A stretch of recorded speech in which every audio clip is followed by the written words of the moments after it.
What's going on, y'all? Yeah, pretty much what the title says. I'm just gonna be showing off the Blu-rays and the horror collection. Some of these movies are gonna be kind of a mix between action and such and yada yada. And yeah, but that's pretty much it. I'm gonna start going in a little bit, and whoever pops in, pops in. But let's see what we got. There is literally, I got a good stack here right now, but I'm trying to see where I'm going to attack this because it is quite a few. There's still a good amount that I'm collecting, but yeah. So let's do, fuck it, let's do Jaws. Like, I know a good amount of people would consider this to be more of a thriller, and I can pretty much see that, but I'd probably I'd probably put it in the horror category. I mean, it is pretty freaky at some parts, especially for a fucking PG film. And now I'm talking about the first one. I think the second one's PG as well. I think the third one is PG also, which is pretty gnarly. I think the only one that's PG-13 is Jaws the Revenge, which is the worst one, hands down.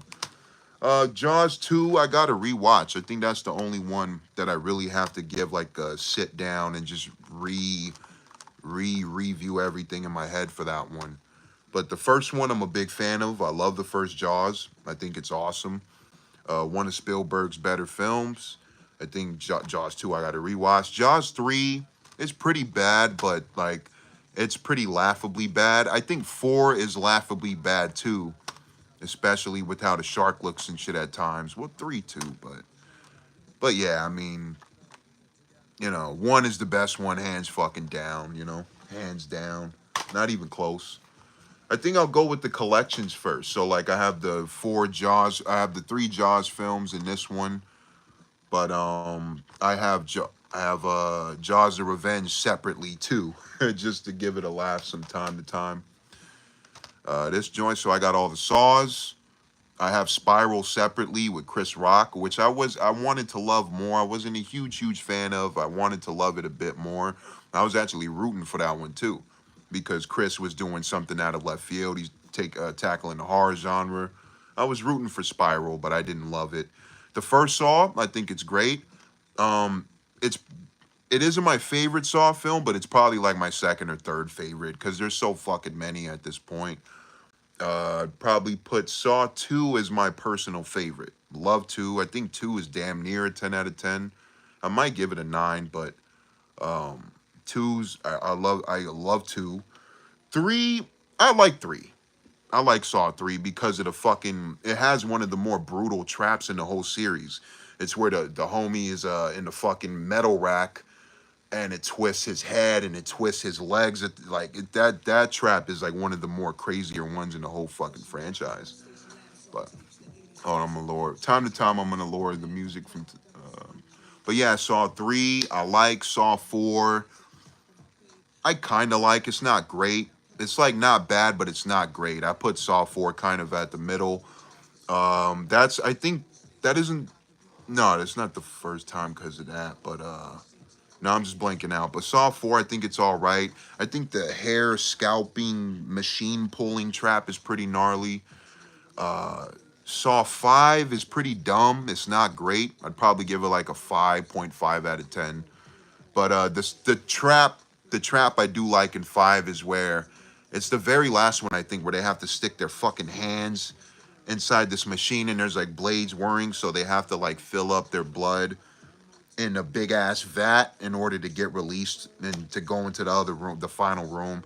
That trap is pretty fucking gnarly. That's probably it though. It's not a great movie. I wouldn't want to watch that whole movie just to get to one great trap. That's just me though.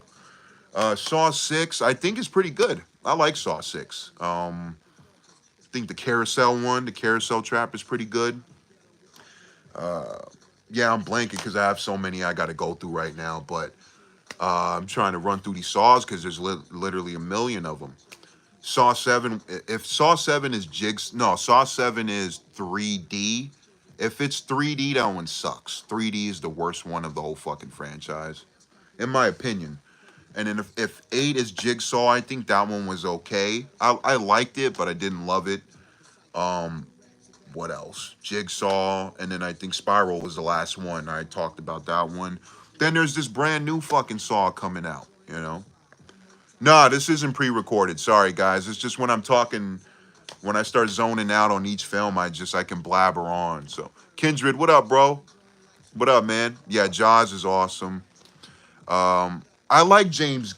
I'm half and half on James Gunn. I like some work he's done, but my favorite James Gunn film is right here somewhere. I'm just blanking out because I have so much. I have a bunch I got to go through. Here we go. People are super grossed out by this film, and it is gross, but Slither. I love Slither. I love this fucking movie. I've always loved this movie. It's gross, it's disgusting, but I think it's some of the better practical effects ever is in this movie. Michael Rooker is a great villain. Love Michael Rooker. Don't mind Elizabeth Banks as the main lead in here. Nathan Fillion is awesome. He kicks ass in this film. I love Slither. It's one of my favorites. So I would say my favorite James Gunn film is Slither. I'm aware he did Guardians of the Galaxy and he even wrote the live action Scooby Doo films with Matthew Lillard and Freddie Prinze Jr. And he wrote those. So, but yeah, okay. It's James Gunn. Let's say we finished Saw. There's a bunch of fucking million Saw films. We did that. What else? Wrong Turn. We're gonna go by collections. Wrong Turn. I think this one is let's see. So much I'm tackling. Hold on. Wrong Turn 1 I do enjoy. I think it's pretty I like it because it has like a really moody feel to it. Some of the characters are a little, I wouldn't say unlikable. They're just kind of there. But I think my favorite Wrong Turn is number 2. And these are all 5 in 1. I don't have I haven't seen the reboot that they just did, I think last year. I haven't seen that one. That's the only one I haven't seen. A good amount of these aren't great. Admit they are not great. But 2's my favorite. I kind of like 3. There's things I like about 3. That's when it started to kind of derail. But there's some things I like about 3. 4 and 5, not a fan. I think there's a number 6. I think I'm blanking on these, but no, there's 5 and then the reboot. So, all right. Scream. I got, let's see, which ones do I got in here? I got 1, 2, and 3. I have 4 separately here somewhere. But I love 1. 1 is a classic. I'm a big fan of 1. I always loved it since I was a kid. I do like 2. It's funny because when I loved these as a kid, like I worship these movies, but as I grow a little older, 1 is still awesome, but 2 doesn't have that rewatchability like I used to love it. 3, I do like. People hate 3. I do like it. It was a little weird for me as a kid, but as I kind of rewatched that one gets a little better. But I don't know. I'm kind of torn between the first 3. Like the first one's hands down the best to me, but 4, I remember watching in the theaters and I was a little disappointed. I wasn't a big fan of 4.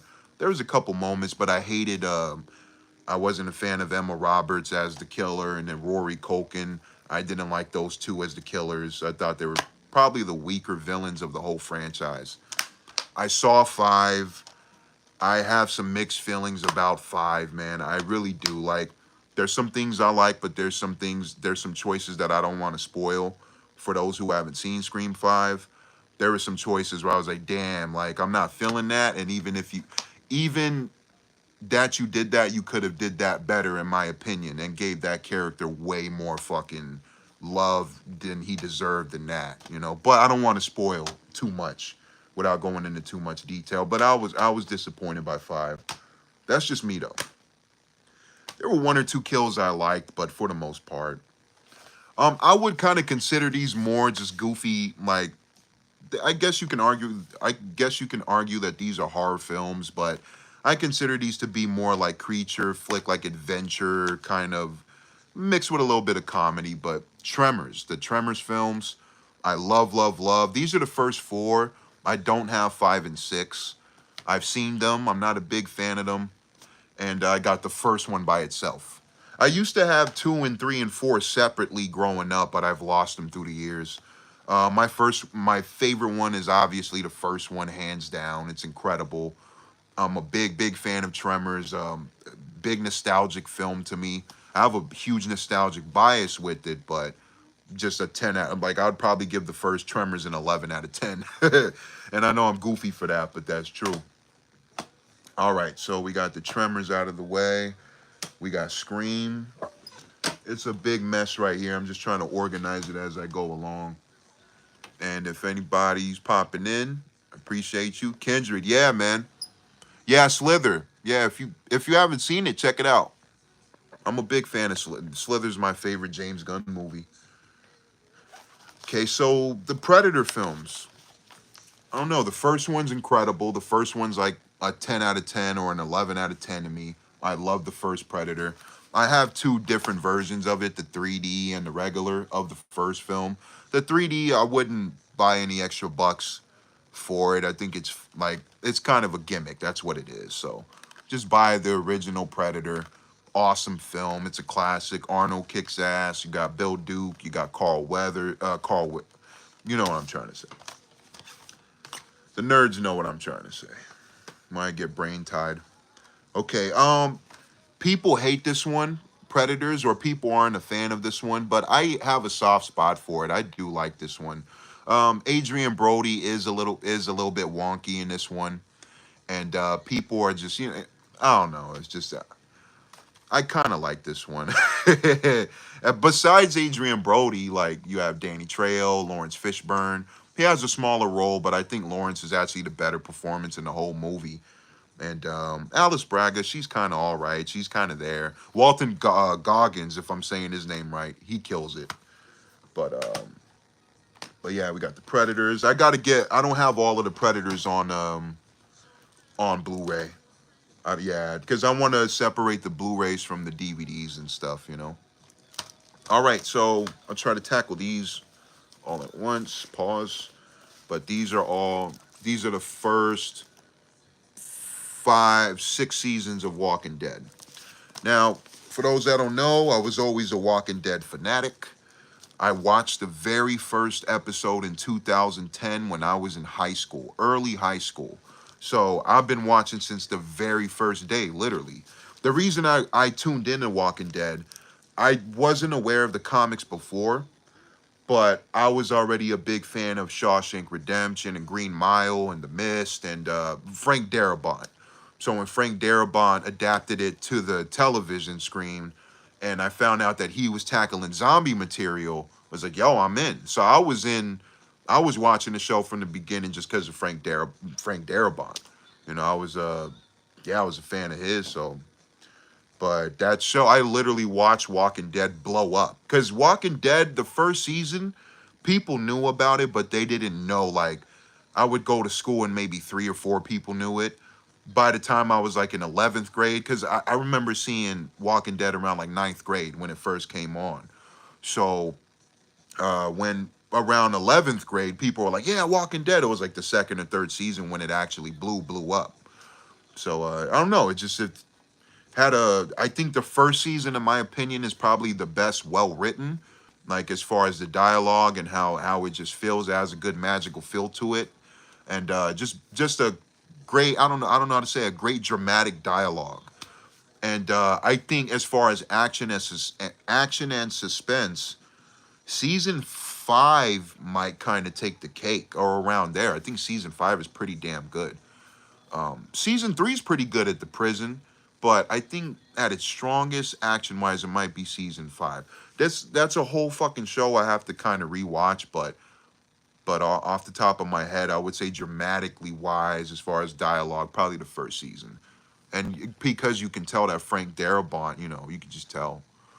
Kindred, my bad, man. I'm babbling. Okay, so yeah, have you seen? I did see The Predator, the Hulu one. I reviewed that one. I didn't love it, but I did like some things about it. I didn't think it was because a lot of people were praising it, which is fine. But I didn't love it, but I thought it was pretty decent at the same time. So it wasn't like one I loved, but there were things I liked about it, if that makes sense. I don't want to try to overcomplicate shit too much, but That's my brain. Yeah, I want to say my Romero little mini collection last because that's my favorite director. So we're gonna move on. Let's move on to Candyman, the original Candyman. Tony Todd, iconic performance. Paved the way for black actors as far as horror. I mean, he wasn't the very first black horror actor. We got to credit Dwayne Jones, and I'm gonna bring up in a minute Night of the Living Dead. But Tony Todd was one of the very first black actors that I ever saw, especially in a leading role like this, especially like Candyman. I mean, I thought this fucking movie was pretty freaky as a kid. There were people in school that were like, "Yo, I dare you." It's like a nigga version of Bloody Mary. You know, oh, I dare you to say his name in the mirror, nigga. I'm not about to do it. You could try it. I know it's a movie, but I'm not about to try it. So, but yeah, it's awesome movie. I love Candyman. I got to rewatch 2 and 3, like Farewell to the Flesh, and I forget the one with his daughter, something like that. I wasn't a big fan of the reboot or the remake, the recent one. I didn't hate it, but I didn't love it. I was right. I was kind of in the middle with the reboot. There were just some things I thought were pretty dumb, and I thought the kills could have been a bit better. And yeah, I thought the main actor was pretty good. I like Yaha, whatever his name is, but yeah, you're not fucking with this. You know, the reboot isn't fucking with this. Candyman, two OG classics. I mean, The Mummy, Creature from the Black Lagoon. Big I gotta rewatch Black Lagoon, but I just recently rewatched The Mummy, and I did like it. I did like it. I remember liking it a bit more as a kid, but I do appreciate this film paving the way and the way it was shot, the practical effects for its time. I do appreciate it. I have it here somewhere, but it's buried somewhere. But I got Frankenstein also, the original. I just recently rewatched that one last month, and I enjoyed Frankenstein a lot. I thought it was dope. Same thing with the Mummy, the practical effects and how they use the electricity stuff and the props and stuff is just awesome. So we got those. Let's do. I'm getting a little jumbled right here, but I got all. Is it all the fucking aliens? I think it's everyone except Covenant, but pretty almost all the aliens. I got the first four. Got one, Aliens, Alien 3, and I got Alien Resurrection. Alien 1 is awesome. It's a slow burn. If you're going in it for just a straight up action or straight up horror, like fast paced horror throughout, it's pretty slow. But I really enjoy the first Alien. I think it's dope. My favorite Alien is the second one, is Aliens. Because I think I know a lot of people are saying, yo, the action, if you're an action guy, you love Aliens more than the first one. The first one's technically done better with the horror and the suspense, but love the second Aliens. I think it's just more fun. And Bill Paxton, rest in peace, Bill Paxton. Awesome performance. Ripley's fucking awesome. I would say Ripley's probably my favorite heroine, like lady action, leading lady action badass. Like Ripley might be my favorite. Sarah Connor's dope too, but Ripley kicks ass. Not a big fan of. I gotta rewatch 3. I gotta rewatch 3 before I give my final thoughts on that. And then Resurrection, I remember kind of liking, but that's another rewatch as well. I did not see Covenant. I did not see Covenant. So if Covenant is worth watching, let me know. Let's see. David Gordon Green should direct Candyman. I love Wreck. I love Wreck. The first Wreck is awesome. I remember liking 2. Kindred, you got to check out 3. People hate 3. It's the one with the wedding, and it's not filmed through POV camera in the third film. I think it's called Apocalypse. But I actually like that one. It's not like incredible, but I like Wreck 3. I think it's kind of fun. Check that one out when you get a chance. I'm pretty sure you can watch Wreck 3 somewhere. Like, you could watch that for free somewhere. You don't have to pay anything to watch that. But I love Wreck 1. I remember liking 2. And I do like 3 despite people hating 3. Because people were like, what's the point of 3? Because it's not filmed POV style. But 3 was more action and more blood and more like just gory kills and stuff. It was just a little bit more fun, but 1 and 2 are the technically better made films. They're better made as far as the camera work and the dialogue and the script. But 3 is dumber, but I have fun. Let's see. Yeah, we're gonna pretty much go on for a while. I mean, I haven't even gone through halfway of these fucking movies. But yeah, if you're watching, thank you for tuning in.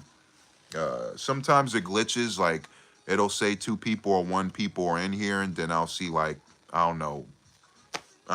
Sometimes it glitches, but if it is 2 people, thank y'all. Thank y'all for tuning in. And this is also for people watching later too, you guys. Like I'm going live now, but anybody can come go back and watch this later. Okay, so I got the Aliens, I got Wrong Turns, I got the Walking Deads, I got the Mummy, Creature Black Lagoon, Candyman. Okay. So moving still on collections a little bit. All the Chuckies. Minus the new TV show and minus the remake, the recent remake. So I love the first Child's Play. As an adult or as like a grown up more watch, I wouldn't say it's overrated, but I would say I guess it just I don't feel that magic, that big boom magic that I used to feel when I was a kid with the first Child's Play. But that's not to dismiss it because I still like the film. Because Brad Dourif is great. Chris Sarandon is great as the cop. I'm blanking on her name, but our lead, the mom of Andy, you know, she's okay. Andy's pretty cool, but I would say Child's Play 2 might be my favorite. People hate Child's Play 3, the military one, and I can see why. But I like Child's Play 3. I do. I still like it. I rewatched Child's Play 3 pretty recently. It's been a while since I've seen 1 and 2. But 3 I rewatched recently, and I was like, yo, I like this movie a little bit more than I remember. Like, I would watch 3 as a kid, but 3 is a little more fun now. And it's weird because 3 is probably like one of the more tamer, I would say one of the tamer Chucky movies with the kills, besides the final Chucky kill where he gets thrown into the fucking fan at the very end. But I would say 3 is one of the more tamer ones, which is weird because I love blood and gore in my movies like this. And I think 3 is good. I like 3. It's fun. Okay, so Bride of Chucky, I don't love as much as people do. I can see why people love Bride of Chucky. Like, it has a cool style. Camera work is pretty cool. The kills are pretty nice, actually. I actually kind of like the kills in Bride of Chucky. Some of them are pretty mean. Yeah, so I think what I don't like about Bride of Chucky is just maybe like, I know I said it, the style is really cool and stuff, but at the same time, it just has like a vibe that isn't my cup of tea that I don't really feel. Maybe it's like the gothic kind of tones and the themes of it throughout the film, like maybe that kind of style, but it is, I can see why people would say it's cool, and like it does have like a nice cinematography, like the cinematography is nice and the camera work's nice, the kills are pretty cool, but for some reason there's just something that I don't like about Bride of Chucky. Maybe it's a little hard for me to pinpoint. I can't pinpoint every film why I don't like it, even though I'm, you know, like a amateur YouTube movie reviewer. But yeah, I mean, yeah, Seed of Chucky I don't like. I don't like Seed of Chucky. I like Bride of Chucky a little bit more than more than Seed of Chucky. I don't like Seed of Chucky. I don't like how they do my boy Redman. That's fucked up. I don't like Redman's death. But besides that, I think it was just a little too wonky, a little too campy. 3 is goofy too, but at least 3 maintains this kind of, you know, it maintains its vibe, and there are some pretty creepy moments still in 3. But Seed of Chucky is just too wonky for me. It's just too goofy. I don't like the Glenda or whatever, the boy doll or whatever. I thought it was a little too creepy, but not good creepy. It's just like, icky kind of creepy. Not good creepy. And I'm not a fan of Seed of Chucky. I don't remember liking Curse of Chucky.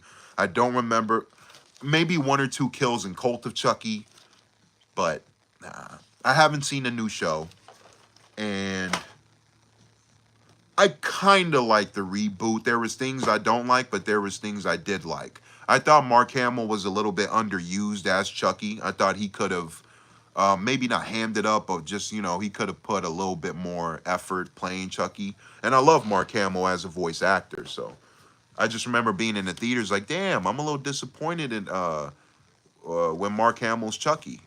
That's just me though, because he's usually an incredible voice actor.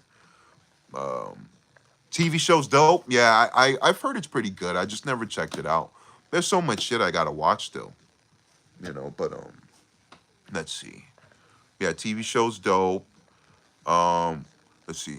I enjoyed it. There is a bit odd. Their family turns into zombies and then they forget. I've been looking toward. Oh, Why I Will Never Leave Earth. I know the title. I just never knew what it was about. Is that what it was? Cool. Cool. I'll put that to the. If it's dope, I'll add it to the watch list. Yeah, Chucky TV show maybe sometime, but I'm not rushing to see the Chucky show. Maybe sometime.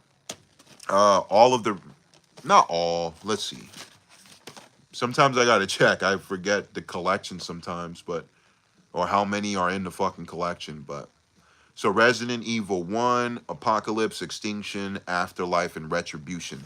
So it's every Resident Evil except the final chapter, which I could live without because I thought that was garbage. But in my opinion, I like the first one. Don't love it, but there's cool things about the first one. I like the cube, the dude getting sliced up by the cube lasers. Like the dogs. There's some things I like about one.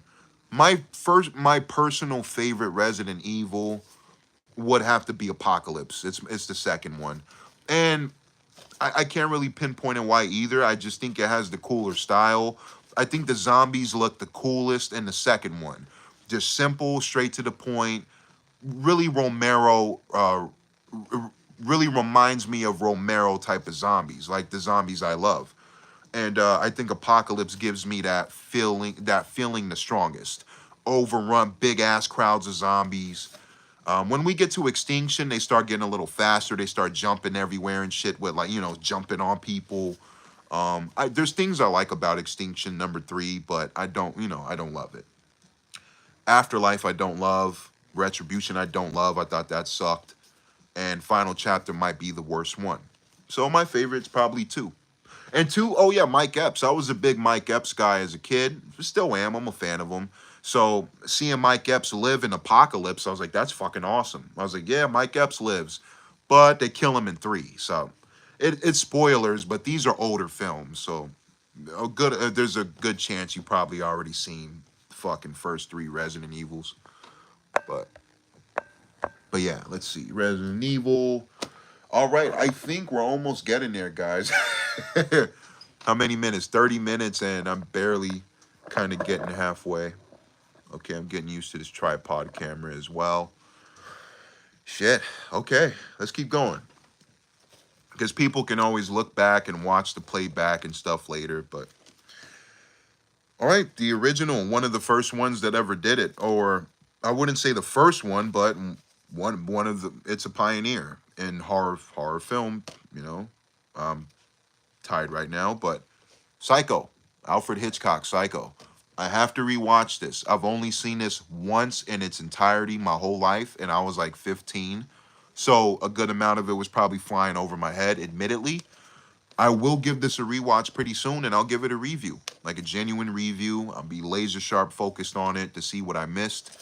And yeah, this is going to be a good, interesting rewatch for sure. But Psycho, got that on Blu-ray. One of my favorites, and this is like, it is a horror film, but it's a goofy one. 13 Ghosts.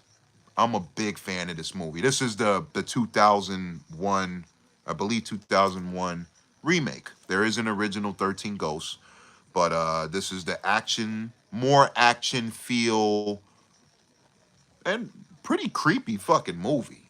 Like I'm a big fan of this one. I reviewed this one too. There's a couple, I reviewed this one. Pretty much what I said. I have some nostalgic bias with it.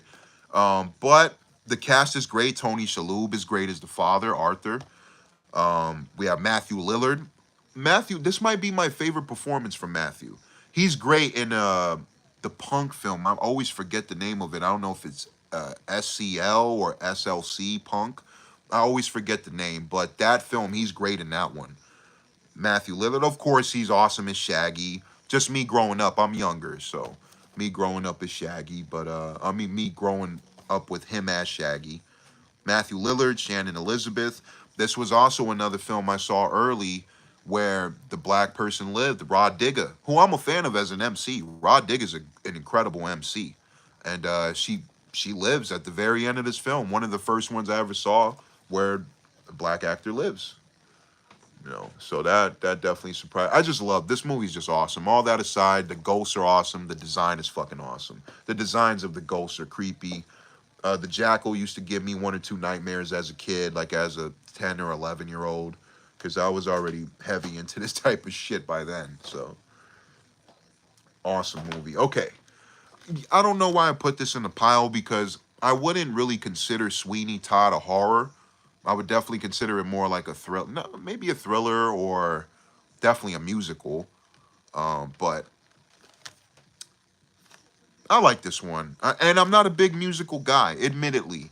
Admittedly, there are some that I do enjoy, but out of all of the musicals out there, I would say this is one of my favorite ones. If not, probably my favorite one. I think this is awesome. Johnny Depp does a great job. Obviously, he's really cold and emotionless through the film, but I don't think he does a bad job with the singing. It's actually really bloody, because I remember the first time I watched Sweeney Todd, I was not expecting how bloody it was going to be. With all the throat slitting and shit, I did not expect any of that. I just expected this to, I didn't even know it was rated R. Like when I saw the trailers for this coming out back then, I think this is 2007. I just remember being like, oh, this looks like a typical kind of like, Tim Burton, Johnny Depp kind. I thought it was PG or PG-13. So this was one of the rare films, like going into it, I didn't know the rating. So I was completely surprised with all the throat slitting. I was like, this shit's fucking crazy.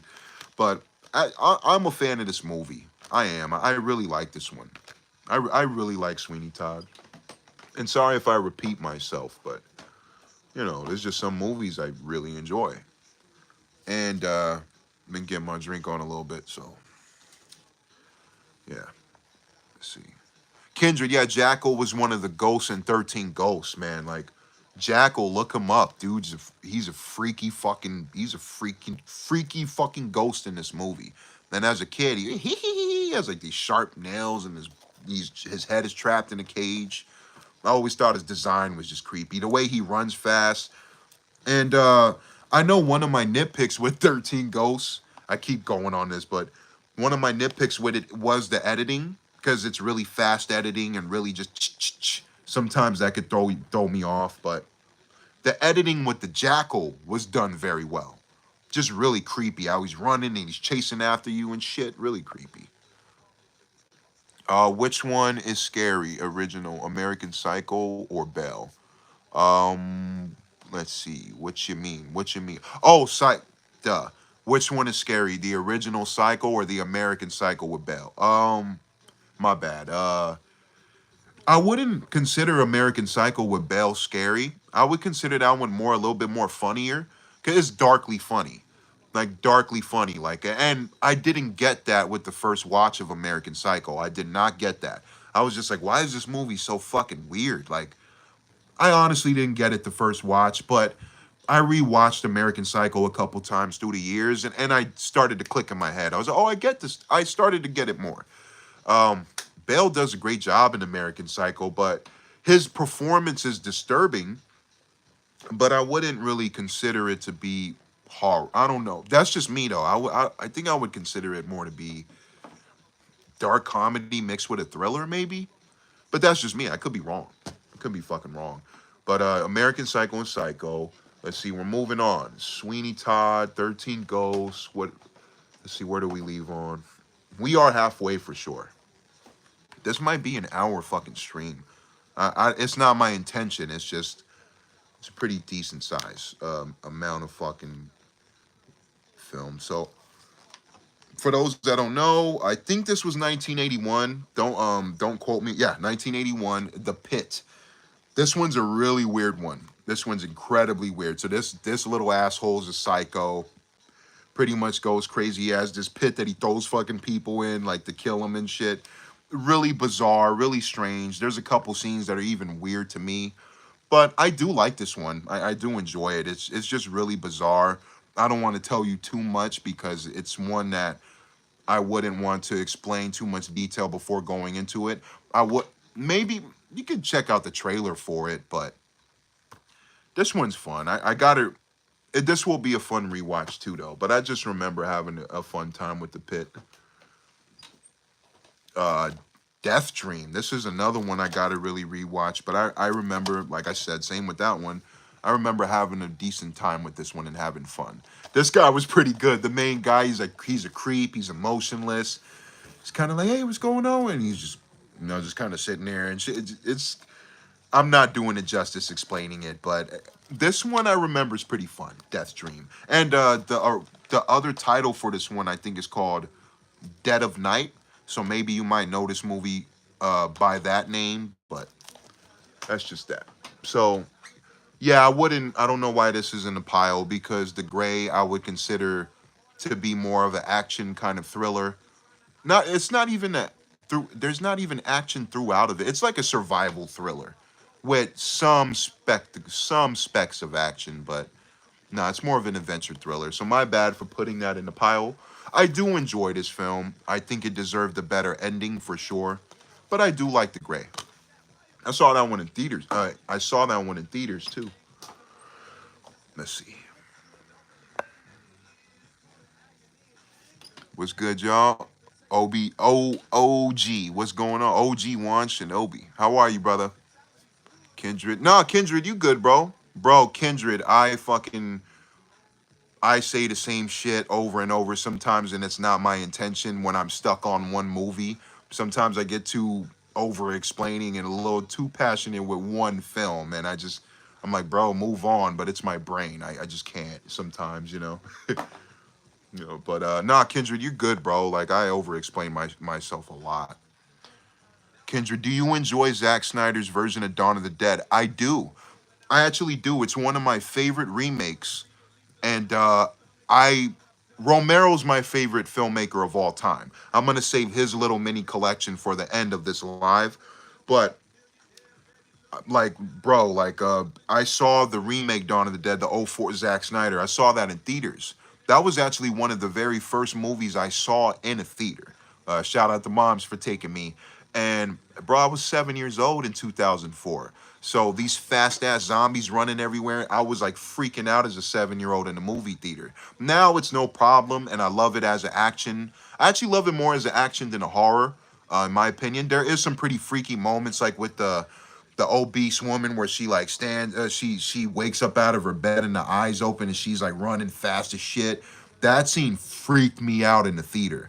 Like I was losing it in the theater. I was like, no, I was like acting like a bitch in the theater. But besides that one scene, maybe one or two scenes, I love it more as like a fast-paced action zombie action movie. And Dawn of the Dead remake is my favorite Zack Snyder film so far. It's my favorite one. It's just an awesome movie. I would give that one a 9 out of 10. I give Romero's Dawn of the Dead an 11 out of 10, but I give Zack Snyder's probably a strong 8.5 or a light 9 out of 10. I really enjoy the Dawn of the Dead remake. Yeah, the chubby lady, she was freaky, and the baby zombie was freaky in the theater. Now it's a little bit goofy to me, just a little bit. Like it's still a little bit icky and creepy. But when I rewatch the baby zombie scene now, I'm like, okay, it's a little goofy. But in the theater, that shit was freaky. I was like, what? When they unwrap the blanket and it cries and shit, like the sound of it in the theater was like, that was pretty freaky. I was like, yeah, definitely. But as an adult, it's a little goofy. But yeah, moving on. Sorry, see, I told you I just get caught up on one fucking movie. Cabin in the Woods. This was another one that I saw in the theaters. I do enjoy this one. People are really split down the middle with Cabin in the Woods, but I would say I'm on the side that really likes this film. I love how the ending's done. I love the different creatures. I'm thinking, I'm like, should I spoil this? Because it's kind of old. It's not exactly old, but this is like 2011 or 2012.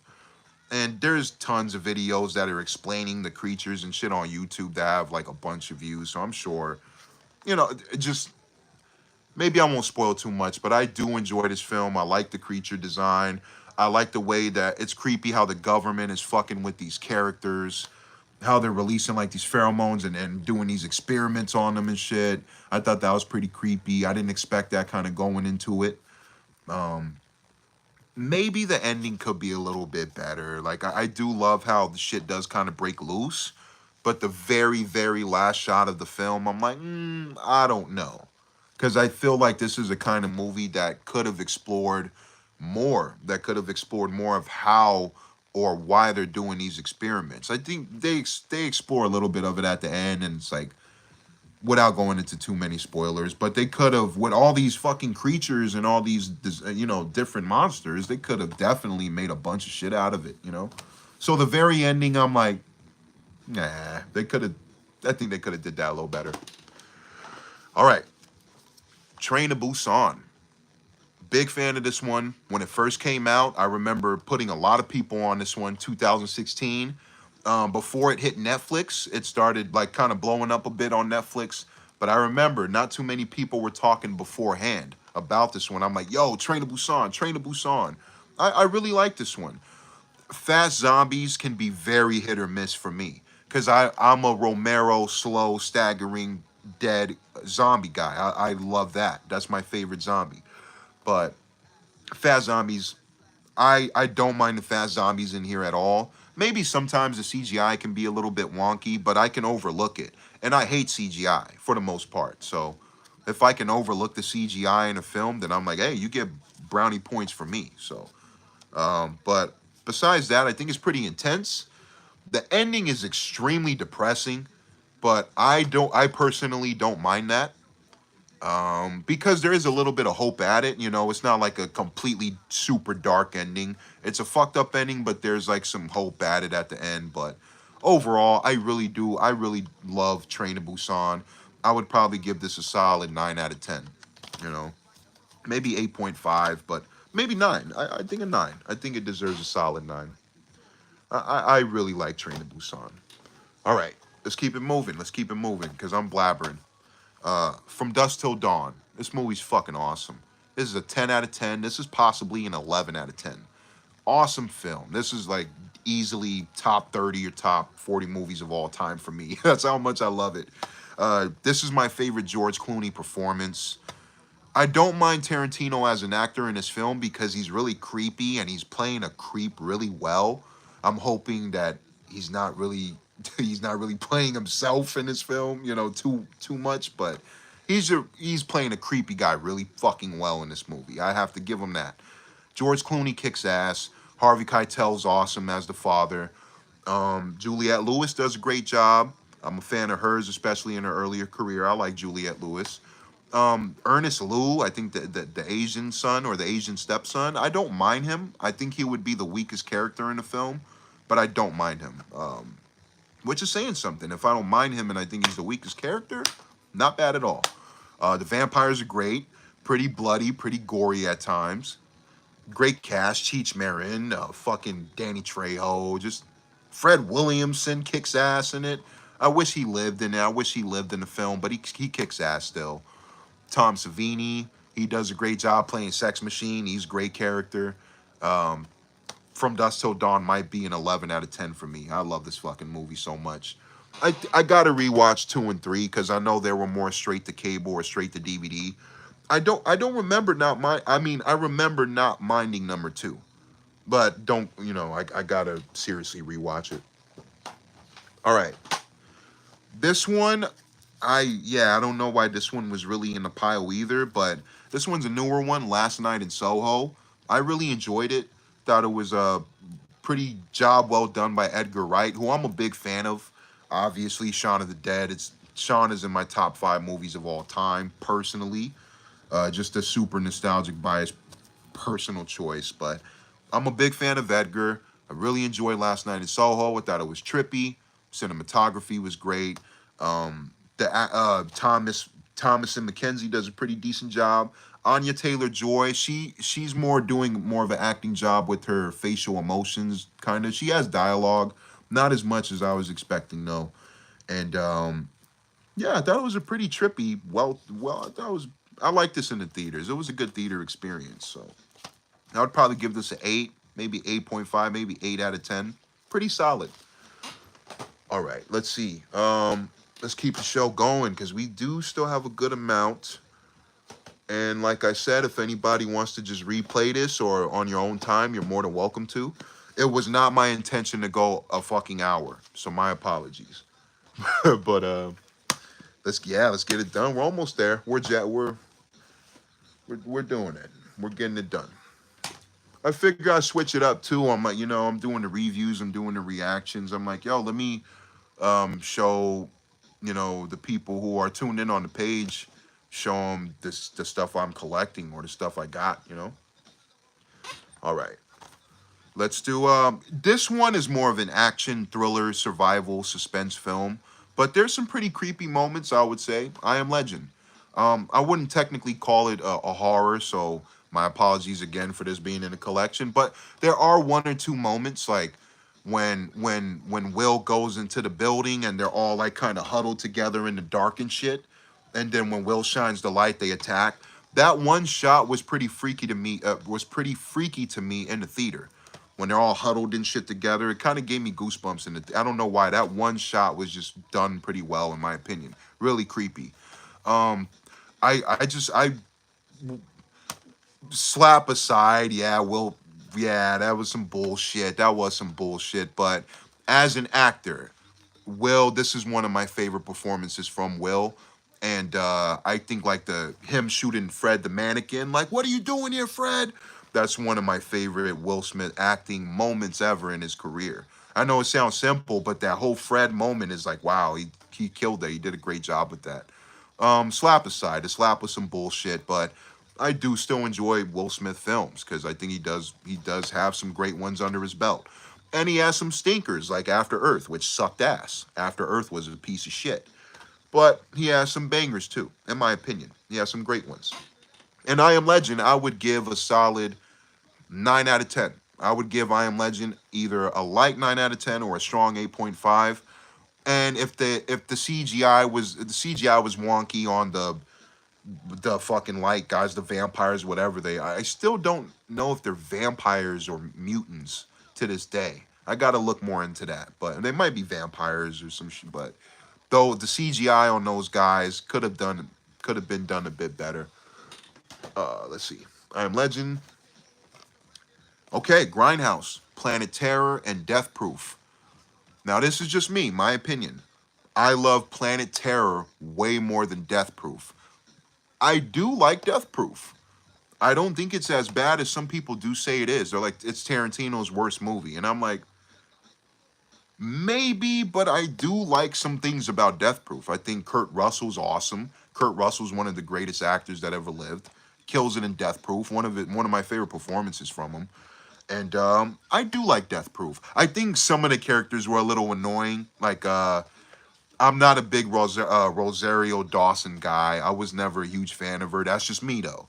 Never a big fan of her. She was fine in Men in Black 2, and she was fine in a couple movies, but for the most part, when she shows up, she's one of those actresses where I'm just like, no, not really a fan.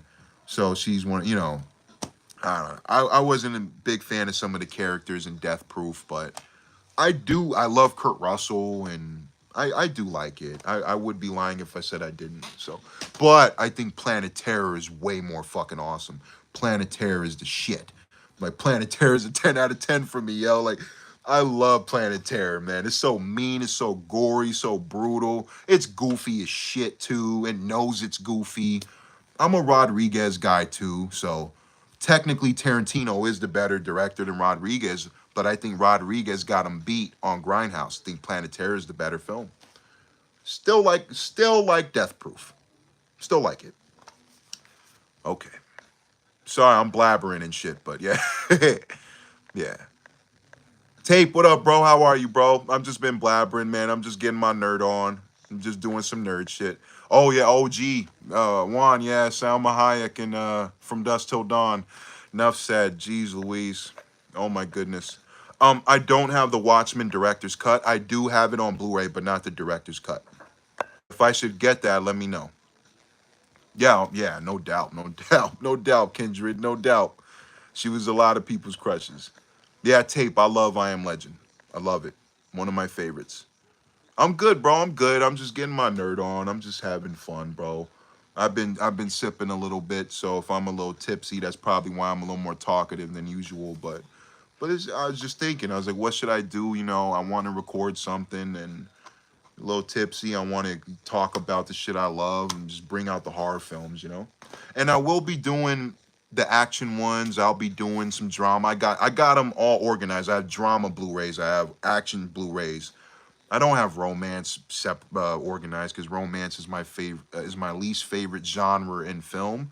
There's a couple, but we're doing horror now. So, okay, Silent Hill. I like this one. It has its problems. CGI is pretty wonky, pretty yeah. CGI is a little wonky at times, but the set design, the fog, the atmosphere, the mood, really dark, really disturbing mood. I think the acting's pretty decent all around. I like Radha Mitchell as the as what the fuck is her name in the movie? I'm blank. I just had it. But she's the blonde cop with the short hair. I think she does. She's the best character in the whole film. I think it was a mistake to kill her near the end. I think she was a character that should have lived. But that's just me because I thought she did. She was the best character in the whole film. Um, Not Radha Mitchell. She's the main girl. The other one, Sybil. Is her name Sybil? She's the one with the blonde short hair. The actress I think is Laurie Holden. She's a Frank Darabont regular. Yeah, Laurie Holden. It's on the fucking back of the DVD. I'm an idiot. So I confused Radha Mitchell. She's the main chick with Laurie Holden. Laurie Holden is the best performance in the whole Silent Hill film. But I like it. I like it. I can see why people don't. But I am a fan of the. This is one of the rare violent. This is one of the rare video game to film adaptations that I actually like. One of my friends did kind of overplay Silent Hill for me though. He was playing it like 100 million times, so I did kind of get a little bit sick of it, but I still enjoy it and I still like it. Okay, yeah, some of these covers are a little dusty because it's been a while since I picked them up. But the 2003 remake of the Texas Chainsaw Massacre, and this is another. This is one of the few rare remakes, especially horror remakes, that I do like. I think it's a good cast. Arlie Ermy kills it as the fucking sheriff, the creepy ass, disgusting, nasty ass sheriff, Sheriff Hoyt. Best performance hands down in the whole movie. He bodied this movie. Alone, I love the movie of that alone, but I think I like Leatherface. I like his look in here. Nothing's gonna beat the original, the OG, in my opinion. The OG was just the best with the mood and the disturbing atmosphere. The family's creepy as shit. But I do like this one. I think it's fun. I just think it kind of maybe turned it up on the more not action, but I guess the more fast-paced thrills. Because the original is a slow burn. I would be lying if I said it wasn't. The first one is definitely a slow burn at times. But I like this one. Oh, and since I'm talking about this one, there's a creepy ass special future on here involving Ed Gein. If you guys don't know who Ed Gein is, he was this fucking nasty, disgusting, creepy ass like grave digging skin. Fucking, he made suits out of skins and shit. Just nasty shit. I don't even want to go into detail, but incredible nightmare-inducing fucking documentary is on here. It's called like the Ghoul of Plainview or something like that. He was a guy from Wisconsin, and I kind of think the documentary of Ed Gein and the special feature of the remake is creepier than the fucking movie, in my opinion. It's still unnerving to me. It still gives me the chills when I watch that shit. It's like, ugh. It's like just really disturbing shit. All right, the next one, I wouldn't consider it a horror, but Daybreakers. I like this one. This was 2010, I believe. I saw this one in the theaters as well. I'm a Ethan Hawke guy. I'm a fan of him. and I pretty much watched it for him at that time. Oh, and Willem Dafoe. I'm a big Willem. I love Willem Dafoe.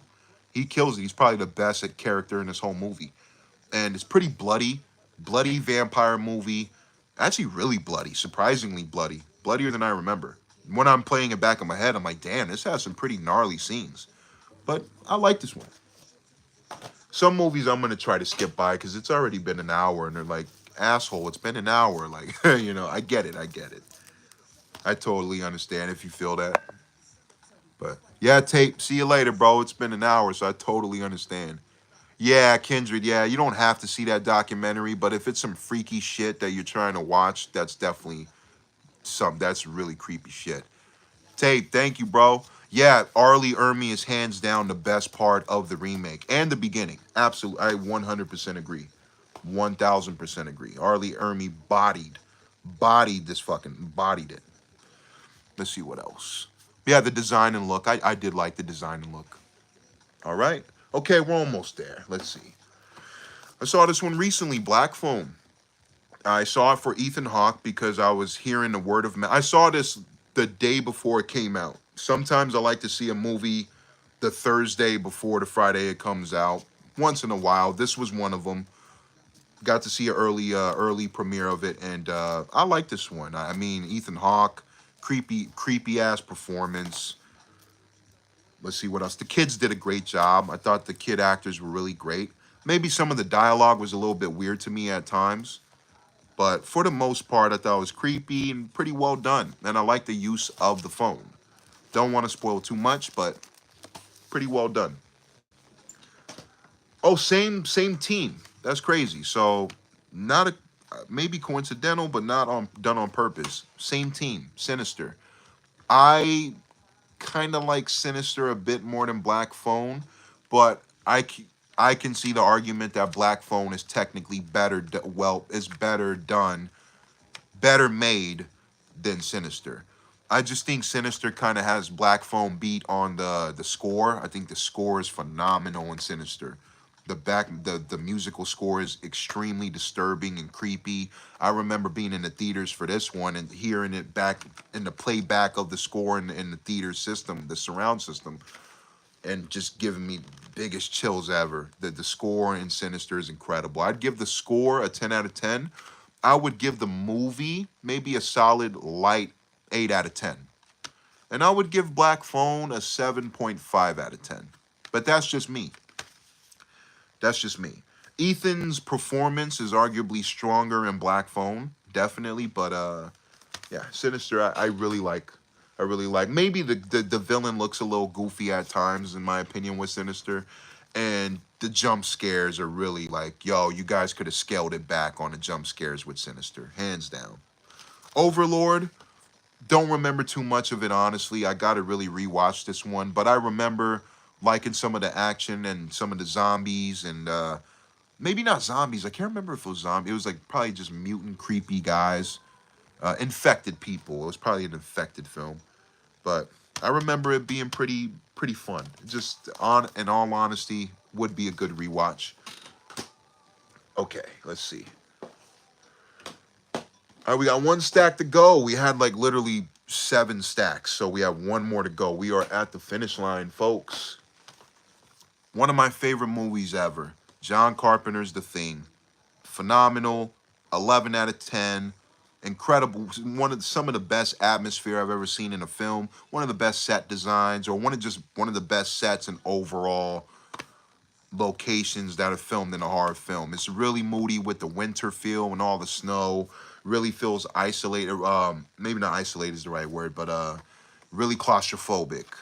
Film feels really claustrophobic. This has some of the best creature design and makeup effects and practical effects I've ever seen in my life. Arguably might be the best practical effects I've ever seen in a horror film. With the fucking, I don't even know where to start. With the dogs transforming was freaky as a kid, but incredibly well done. The effect, the famous effect, with he pushes down and the chest opens, tears off the hands. Really famous shot, but that's done well. The spider fucking head is freaky as hell. Acting, the cast is awesome. Kurt Russell, again, is the man. Kurt Russell is the man. Keith David is the man. So it's really cool to see those two be the last kind of surviving. We don't know if they really survive because of how freezing it is. They defeat the alien, but they don't. You don't know if Keith David's the alien. You don't know if Kurt Russell's the alien. So that ending is pretty freaky as well because it left me thinking like, damn, I love both of these guys. So I remember being like, damn, I want a little more, but at the same time, as open as the ending is, I think it's better left like that, just left to the imagination. You can make a story out of it yourself. In my opinion, they live. Like, they can be suspicious all they want, but I love the character so much. I'm like, nah, these two live. Fuck that, you know? Like, I know it's extremely cold and there's no transportation in sight, but I'm like, hey, maybe somebody comes, you know? Maybe somebody comes along. That's just wishful thinking, though, because I know it's very possible that they fucking died. Or one of them's the alien. But The Thing is incredible. It might be my favorite John Carpenter film. I love Halloween. I love vampires. But The Thing technically might be my favorite John Carpenter. All right, Jeepers Creepers 1. I'm a big fan of this movie. The director's a piece of shit. Fuck him. That's if you don't know, you can look it up. Victor Salva's a piece of shit. But it's this one's a little, I wouldn't say harder for me to explain, but I have a big nostalgia bias with this one as well. When I was young, I had this movie on a ton of times. I remember watching it. This was one of the first pay-per-view movies I ever saw on DirecTV. If anybody remembers what the fuck that thing is, DirecTV. But Victor Salva being an asshole piece of shit scumbag aside, I really enjoy this film. I think it's incredibly creepy. It's done well. The design of the creeper's done well. Rewatching it now and knowing about Victor Salva being a piece of shit, it's like, damn, like, I really wish he didn't inject some of this shit into the movie, because he does, like, especially with Jeepers Creepers 2, when you see all these shots of them on the fucking top of the bus and they're shirtless and shit, you're like, dog, we don't need to see that, especially you being fucking Victor Salva. So I definitely understand that. So it is hard to bring up Jeepers Creepers as a film when there's a piece of shit attached to the directors of Scumbag.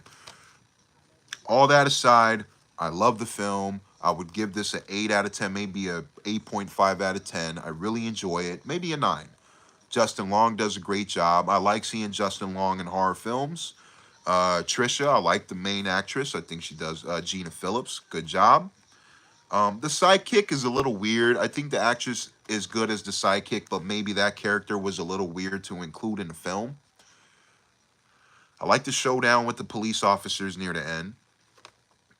There's a creepy ass shot that always stayed with me in this film, and it's near the beginning. It's where they first see him and he's dumping a body near that drain. Dumps the body. He looks at them and he just kind of stares them down like this. That shot is one of my favorite. Like, it's so simple, but it's one of my favorite freaky shots ever in a horror film. And it's incredibly simple. I can see people be like, you're bugging. That's whatever. But I really love that shot. It's really freaky. He dumps the body.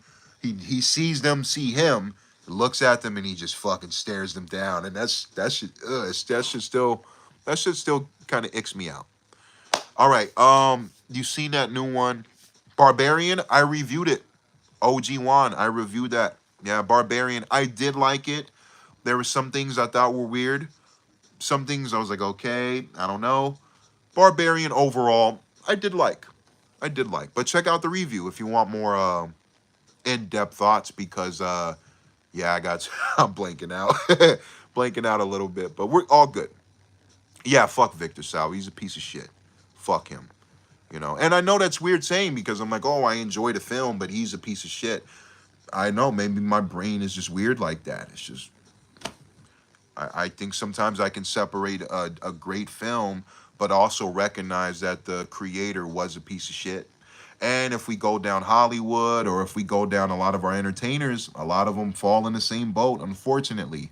We can go down a couple people where like, yo, I love that film.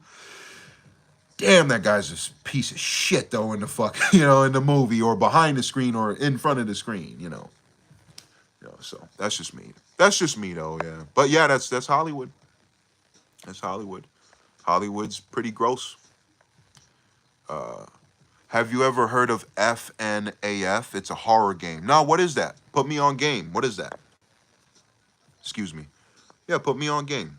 Uh, whichever that joint is. Okay, let's keep it going because we're on the last stack. I did not expect this to be an hour long, so I apologize. But if you guys watch now, you guys tune in, or you guys watch the replay, thank you very much. Leave a like too if you can. Help me get the likes up. And just the algorithm bullshit. You know, the algorithm's a little weird right now, or it's fucked up right now. But I'm doing, well, for the most part, I'm doing this for fun. Okay, Mikey. Let's go on to the Mikey films. I do have Halloween 2 here somewhere, the original. I gotta look for it. It's buried. There's still a good amount of movies I have buried too, but okay. The OG, John Carpenter, Halloween, awesome. 10 out of 10. Really creepy. Love the stalking scenes. The stalking scenes are really moody, icky, done well. Jamie Lee Curtis is awesome. Great job. I mean, I did like Jamie's great in this one, but I would say it's not my favorite Jamie performance, but she does a good job, if that makes sense. Like I love her in True Lies, I love her in Trading Places, a couple other films, but awesome film. Really short thoughts, but just yeah, great job. Okay, so the 2018 Halloween film, I got this because it was $4 on a good discount, kind of like a buy one kind of get like the other one off kind of thing. I have problems with this. I don't love it. There's some things I do like about it. Maybe one or two kills. I do like Will Patton as the sheriff or as the cop. I do like him. He's probably my favorite character in the film. Excuse me.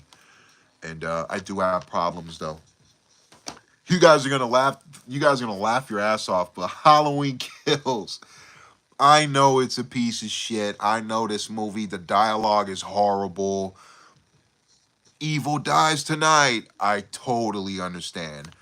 I would be lying if I said I had a fun time. The kills are fun. I love the score. I think the background score is one of my favorite scores of the whole franchise. I know that sounds insane, but I had a great time with the OST and the overall background score. This movie's incredibly stupid. It's idiotic. It's dumb. Totally understand, but I had fun with the kills, and I'd be lying if I said I didn't, you know? But that's just me. That's just me, you know? And I still recognize how stupid it is. Yeah, that's just me too, you know. Oh, Five Nights at Freddy. I do know the game. I have never played it, but I do know the game. My bad. Thanks. Yeah, thanks for putting me on thing. Oh, I don't know. Yo, that was on accident. I did not mean to delete that message. Oh, my bad. OG1, my bad, bro. My bad. I'm still getting used to the live on the phone. So this is like my second live ever, like this kind of format. So my bad. I did not mean to delete that message. My bad, bro. Yeah, Five Nights at Freddy. I do have to check that out. I do know what it is. I do gotta play it. So yeah. Okay, moving on. I know I've been babbling. My bad, guys, but this might be my favorite PG-13 horror film of all time. You can argue that it's sci-fi or a thriller. Signs. Signs might be my favorite PG-13 horror film ever. It's still creepy to me. There's still some freaky ass shots. The aliens are pretty freaky. CGI is a little wonky at times, I will admit. Mel Gibson does a great job. I have problems with him too as a, person, but acting wise, Mel does a great job. This is actually one of my favorite Mel Gibson performances, and I think it's underrated because he really pulls out his dramatic chops. It's a really dramatic performance, And Joaquin Phoenix plays like the idiotic brother, the bumbling brother, and I love his performance. It's a fun Joaquin performance. It really is. Rory Culkin's he's kind of wooden a little bit, and I'm not gonna shit on a child actor because, hey, he's in Signs. This movie's awesome to me. But I think Abigail Breslin did a better job as far as child acting in this film. Abigail does a great job. Rory's kind of like there. He does a good job with the kind of like blank emotion kind of expression, but I think Abigail did the better job as far as those two. Overall, M. Night Shyamalan, you did not need to put yourself in here. Shamalama Lama Ding Dong. Did not need to put himself in this fucking movie at all. He doesn't bother me, but it's like, come on, bro. You could have gave that role to somebody else. In my opinion. In my opinion. Okay. Ready or not, this was one that I wanted to love a little bit more in my perspective. I wanted to love this one way more. There were some kills and some things I did enjoy. Don't get me wrong. I'd probably give this one a solid 7 out of 10. But I wanted to give this one a 10 for some reason. I was rooting for this one like pretty heavy. I think my expectations were pretty high. Excuse me, voice crack, but pretty high. And I wanted to love it. But I did like it. So I can't shit on it. I did like it. I'd be lying if I said I didn't. The Collection. This one's fun. I think this one's awesome. The Collector, this is the second one, because The Collector, I think, is more darker, and it's more, like, brutal as far as, I wouldn't say it's more violent, but it's more dark and moody. The second one is more fast-paced. It's a faster runtime. It's like an hour and 21 minutes, so it's short as fuck. And watching it every time I see it, it does feel like it. I'm like, yo, this is super short. But I love the kills. I think the killer's pretty brutal in this film. It's really goofy at times, but pretty damn brutal too. And I actually really like this one. I'd probably give it 8.5, maybe an 8 out of 10, maybe an 8 out of 10. I like the Collection. I like the Collector too, but I'm on the rare side that says I enjoy the Collection just a tad bit more than the Collector, the first one. I think I just enjoyed the more fast-paced nature about the Collection. I enjoyed it being more faster and tense, I guess, you know. But that's just me. Let's see.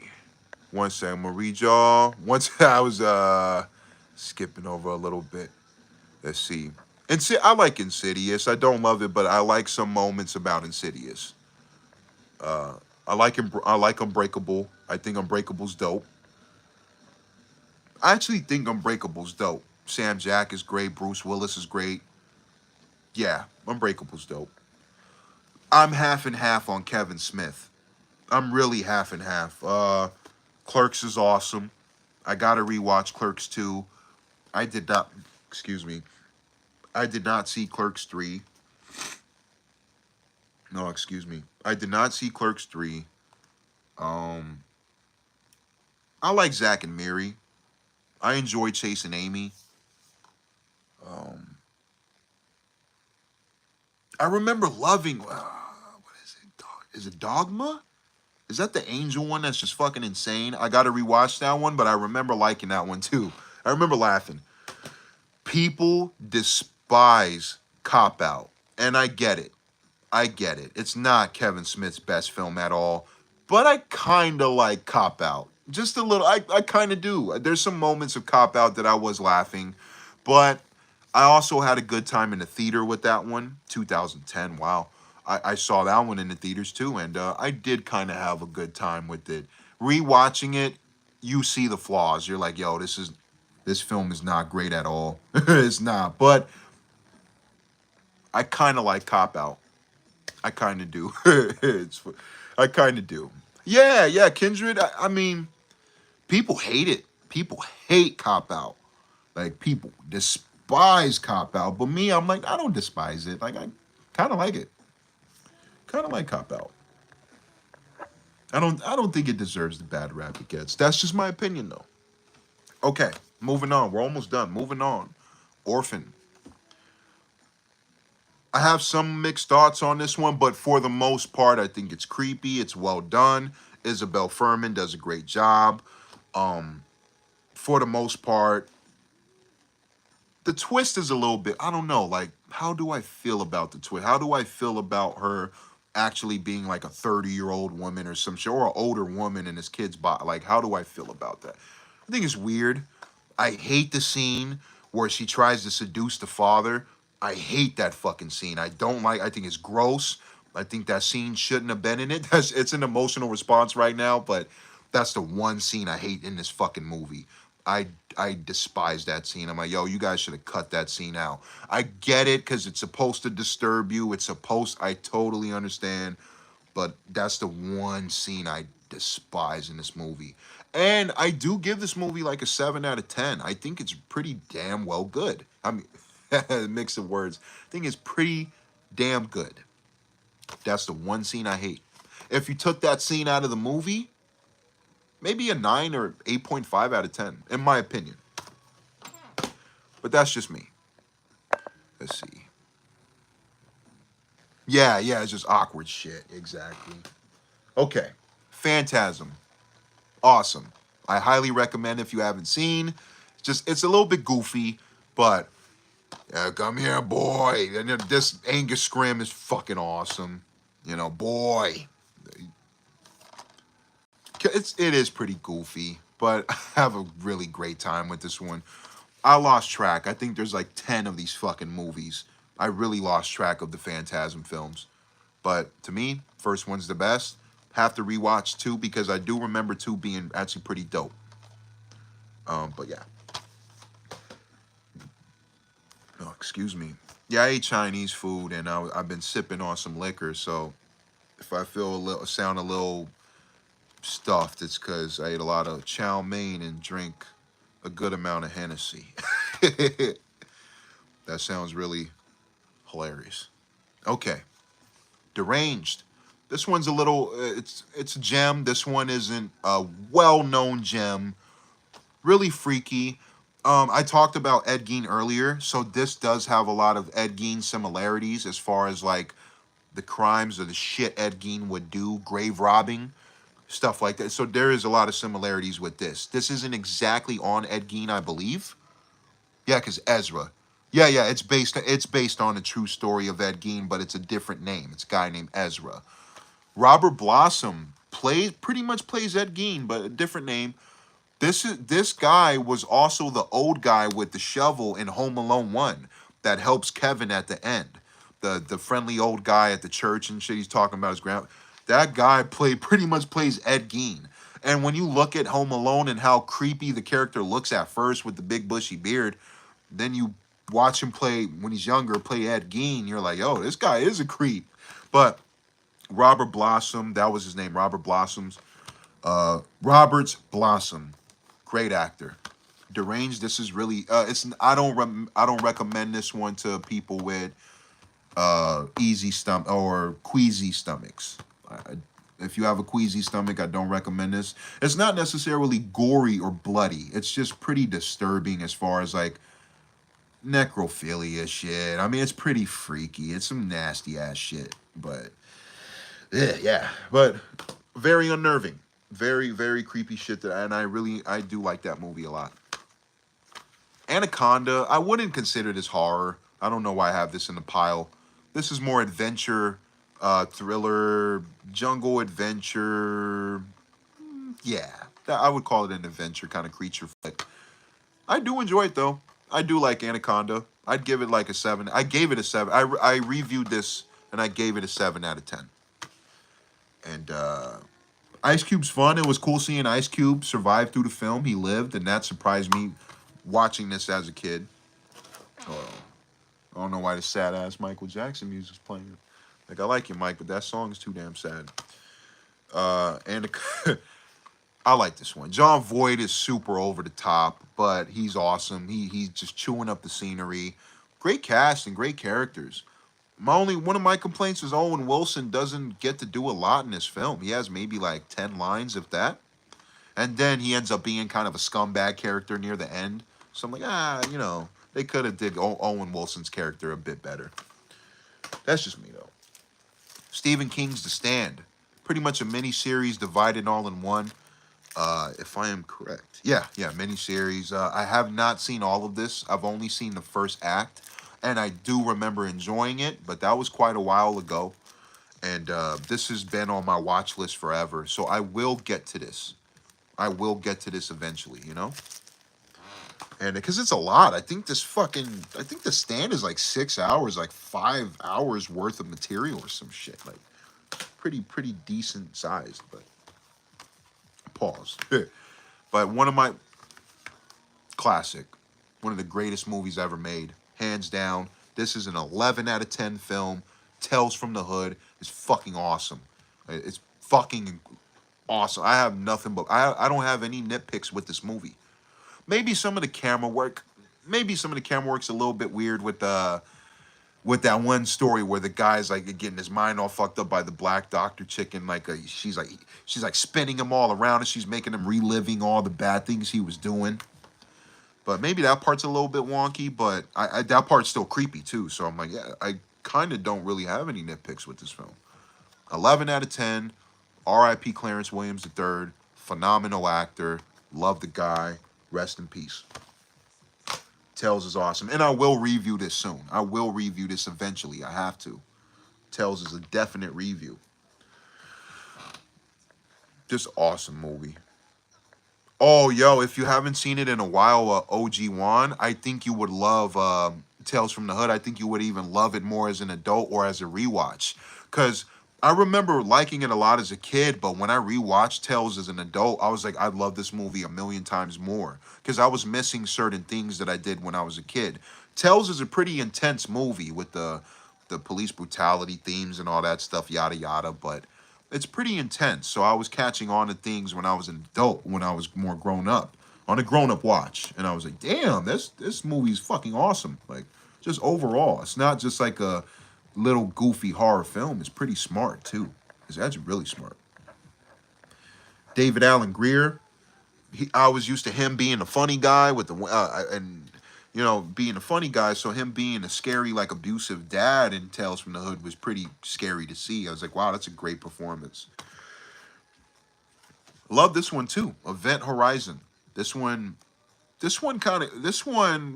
scarred me a little bit as a kid. There's some pretty weird-ass imagery in this movie. Especially, there's one sequence where you're seeing what happened to the crew before our main crew, and if you slow it down, there's some pretty gnarly shit going on in that sequence. The people who've seen this know what I'm talking about, but overall, Lawrence Fishburne kicks ass. This is one of my favorite performances from him. Sam Neill, am I pointing at the right guy? Yeah, Sam Neill does a great job. Everybody knows him as like Alan Grant from Jurassic Park, but I'm blanking on some other movies he did too. Possession, I think, was great. Great actor. He plays the villain, pretty much the bad guy in here. Great job. If I'm repeating myself, my bad, but Lawrence kicks ass. And really gory, really mean, really bloody, creepy imagery, really moody. I love the set design of the ship, and one of my favorite space films. Not just horror films, not one of my favorite space films. Okay, we got only a couple left to go. So this one, we can knock all three out right here.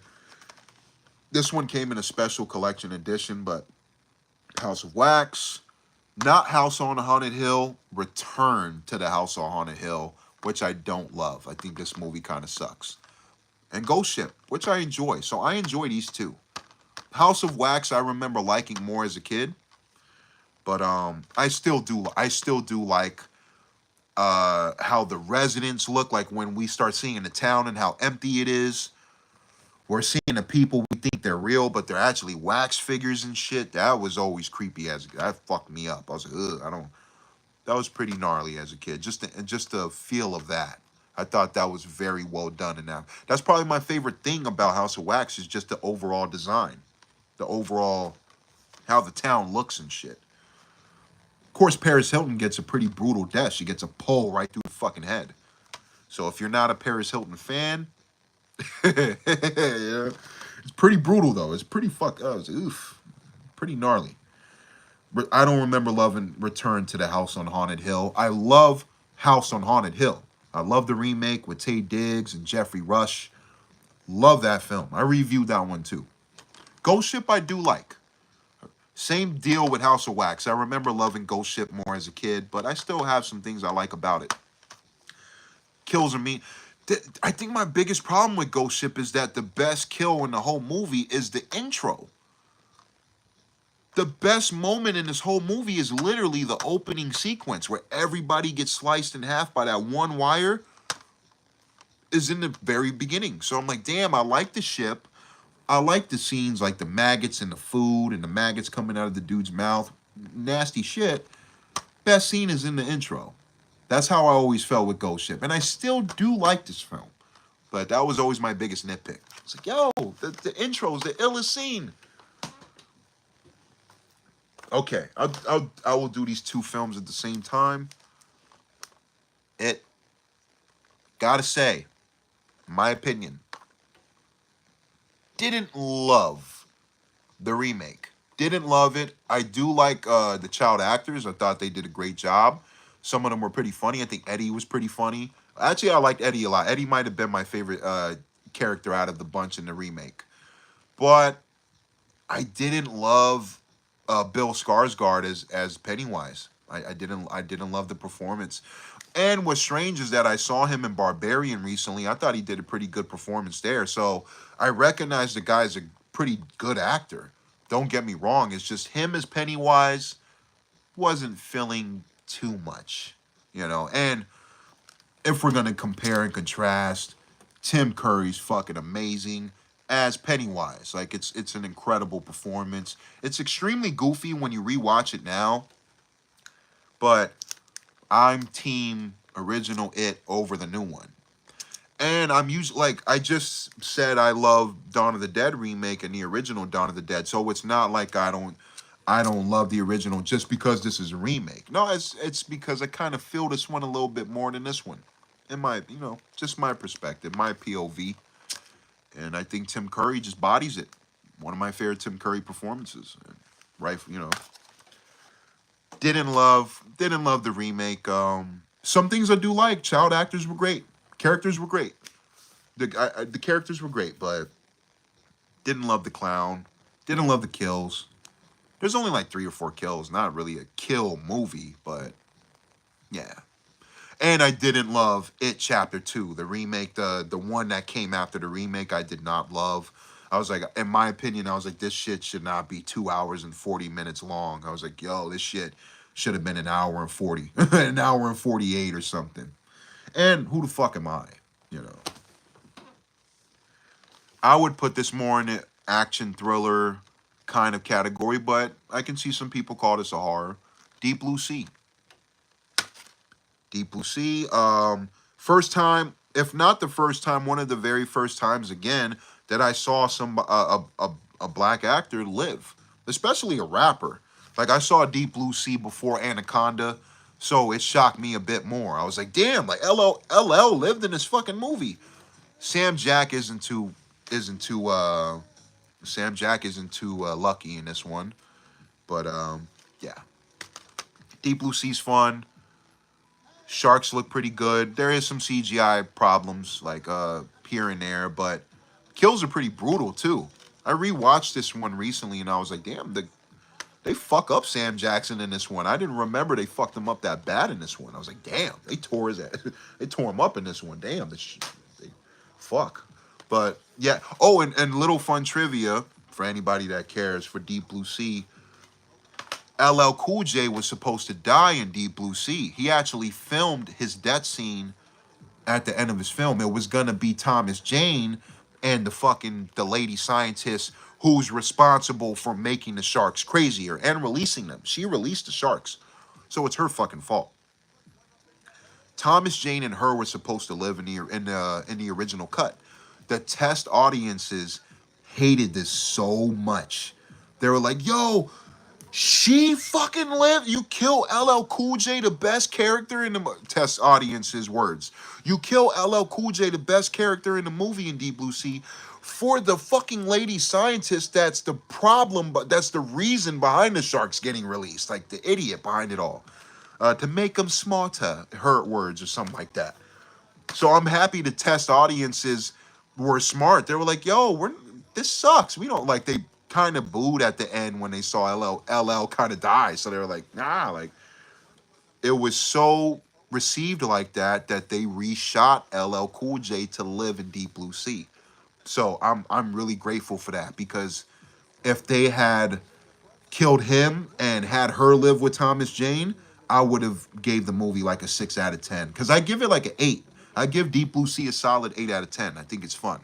But if they killed LL Cool J and had her live, I'd probably give it like a 5.5, maybe a 6. I would have thought that would have been stupid. They did test audiences. Great job. You did a great decision with that one. Jack Nicholson classic, Stanley Kubrick classic, The Shining. I want to save this one for a review because there's so many details with this one. There's so many that you can miss. I've seen this film about 12 times, maybe 10 or 12 times, and I'm still finding new things that I didn't really catch in the last watch. So this one is like a study film. I have to really study this one for the review. Usually reviews of mine could be somewhere from a minute to 5 minutes to 10 minutes on if it's a TV show or something that I'm really trying to break down. But this one's going to be a pretty lengthy review because there's a lot of shit to it. Conspiracy theories. There's a lot of shit to The Shining. The moon landing, just a bunch of shit. So this one I'm going to save for. But overall, I love this movie. Think it's great. It's awesome. Well done. Creepy. Atmospheric. The hotel's really creepy. Danny, the child actor who plays Danny, is Danny Lloyd? Yeah, that's the character. I'm a little tired right now as we get to the finish line. So brain fog. But The Shining is awesome. It's a great fucking movie. It's a classic. The old lady scene was a little freaky as a kid. I was like, a little icky with that one when the bathtub. I hate that they kill Scatman Carruthers. I love Scatman. I love, they call it Shining. I love Scatman. He's probably... Jack Nicholson is obviously technically the best performance of Shining, but Shelley Duvall was awesome. Like, she did not deserve anywhere near the shit that she got for playing Wendy. When The Shining came out, Shelley Duvall got nominated for Worst Actress in The Shining. Stanley Kubrick, I think, got nominated for Worst Director. I could be wrong, but I'm pretty, The Shining got nominated for a couple Razzies, couple worst fucking nominations, which is fucking ridiculous. It's incredibly ridiculous. Shelley deserved a lot more love playing Wendy. She did a great job with the fear, swinging the badge, get away from all that fear and all that shit. Like, she's shocked that Jack Nicholson is turning it. Jack Nicholson's already creepy in the beginning of the film, but by the end he just fucking blows up. He's just a psychopath times 100 by the final act. So and like I said, I told you it's going to be a lengthy review because there's a lot of shit I want to talk about Shining. So moving on, I'm going to save it for the review, but The Shining is, if it's not a very strong 9 out of 10, it's a 10 out of 10. And if it's not, it's a light out of 10. It's a light 9 out of 10 if it's not a 10. But I'm going to save the exact rating for the review. All right, let's see. All right, Evil Dead. The Evil Dead remake, it's not perfect. I don't think it's incredible, but I think the kills are really bloody, really gory, pretty fun. The characters are kind of there. I don't love them, but I don't hate them. Obviously, they're not comparing to Ash. Ash is a fucking beast. Ash is awesome. He's a kick-ass character. So they're not gonna really compare to Ash, but characters are kind of there. But I really like the kills. I do. I really like the kills, and I'd probably give this a light 7 out of 10. I would give the original Evil Dead a strong 9.5 out of 10, but I would give this maybe a light 7. And then Dead by Dawn, Evil Dead 2 is a 10 out of 10. I love Evil Dead 2. And I really enjoy the first one as well, but this one was a bit disappointing. I'm a Jim Jarmusch guy. Big fan of Ghost Dog. Ghost Dog's one of my favorite movies of all time. But Jim Jarmusch, yeah, I was disappointed. Saw this in theaters. I was supporting it. Jim Jarmusch tackling zombies. Zombies are my favorite creature or favorite creature or genre in horror. Just zombies are my favorite. So when I saw Dead Don't Die, I was really heartbroken. An incredible cast. Bill Murray, Adam Driver, RZA. Who the fuck else is in here? Steve Buscemi, Danny Glover, just Tom Waits. Just an incredible cast for such a 6 out of 10 movie. Maybe a 5.5. This might be a 6 out of 10 or a 5.5 out of 10 because I really wanted to love this one. I really wanted to love it, and I was extremely disappointed. Maybe 6 out of 10 just because like there's still that bit of denial in me. Like, is it good? I want to love it, but I'm like, it's not that great. If it's free, check it out. Nico, what up, man? OG Juan, Kindred. Yo, OG Juan and Kindred, thank y'all, man. And Nico, thank you for tuning in too, bro. Thank you guys, man. This is just for fun.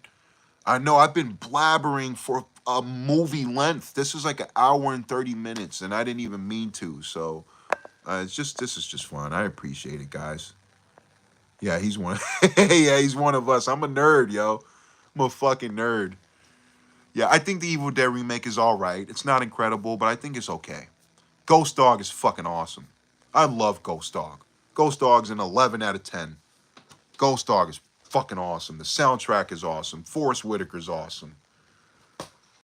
The Mafia is, like, it's so funny seeing how goofy the Mafia is in that movie. They're so bumbling and they're so quirky, and they're saying, like, oh, you know, the niggers in this, but they're rapping Public Enemy lyrics in Ghost. It's just shit like that that's just awesome. I'm like, yo, these guys are racist as shit and they're scumbags, but they're rapping Public Enemy lyrics. And yeah, I love Flavor Flav. I just rewatched clips, like Ghost Dog clips recently, and I was just like, yo, I forgot how much I love this movie.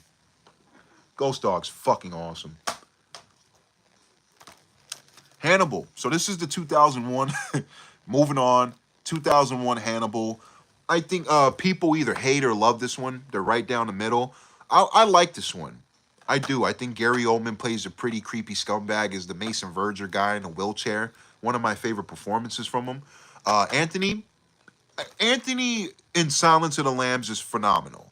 But I feel like, you know, Anthony's one of the greatest actors of all time, and he's in my top 10 ever actors of all time. But he's probably in my top 10. But what he just kind of plays Hannibal. I know that's not really fair to say that, but I'm like, damn, he's just kind of playing Hannibal. But don't get me wrong.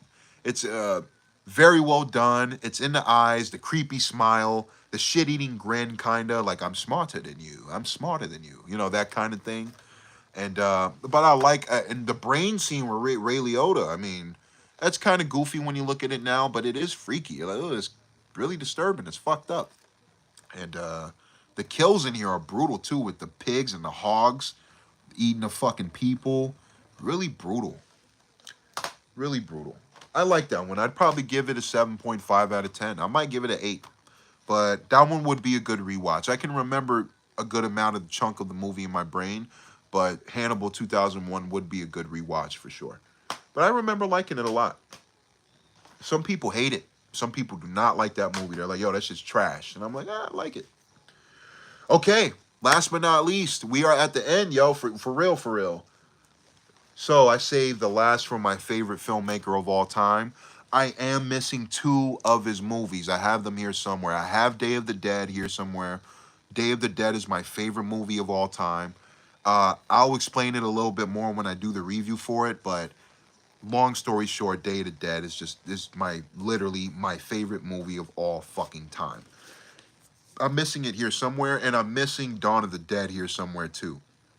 I literally, I know, I'm like, fuck, all my movies are all over the place. Like, they're organized, but they don't get me started. Okay, so let's run through worst to best with him, because Romero's my favorite of all time, but his last few, I was like, damn, I wish Romero went out stronger.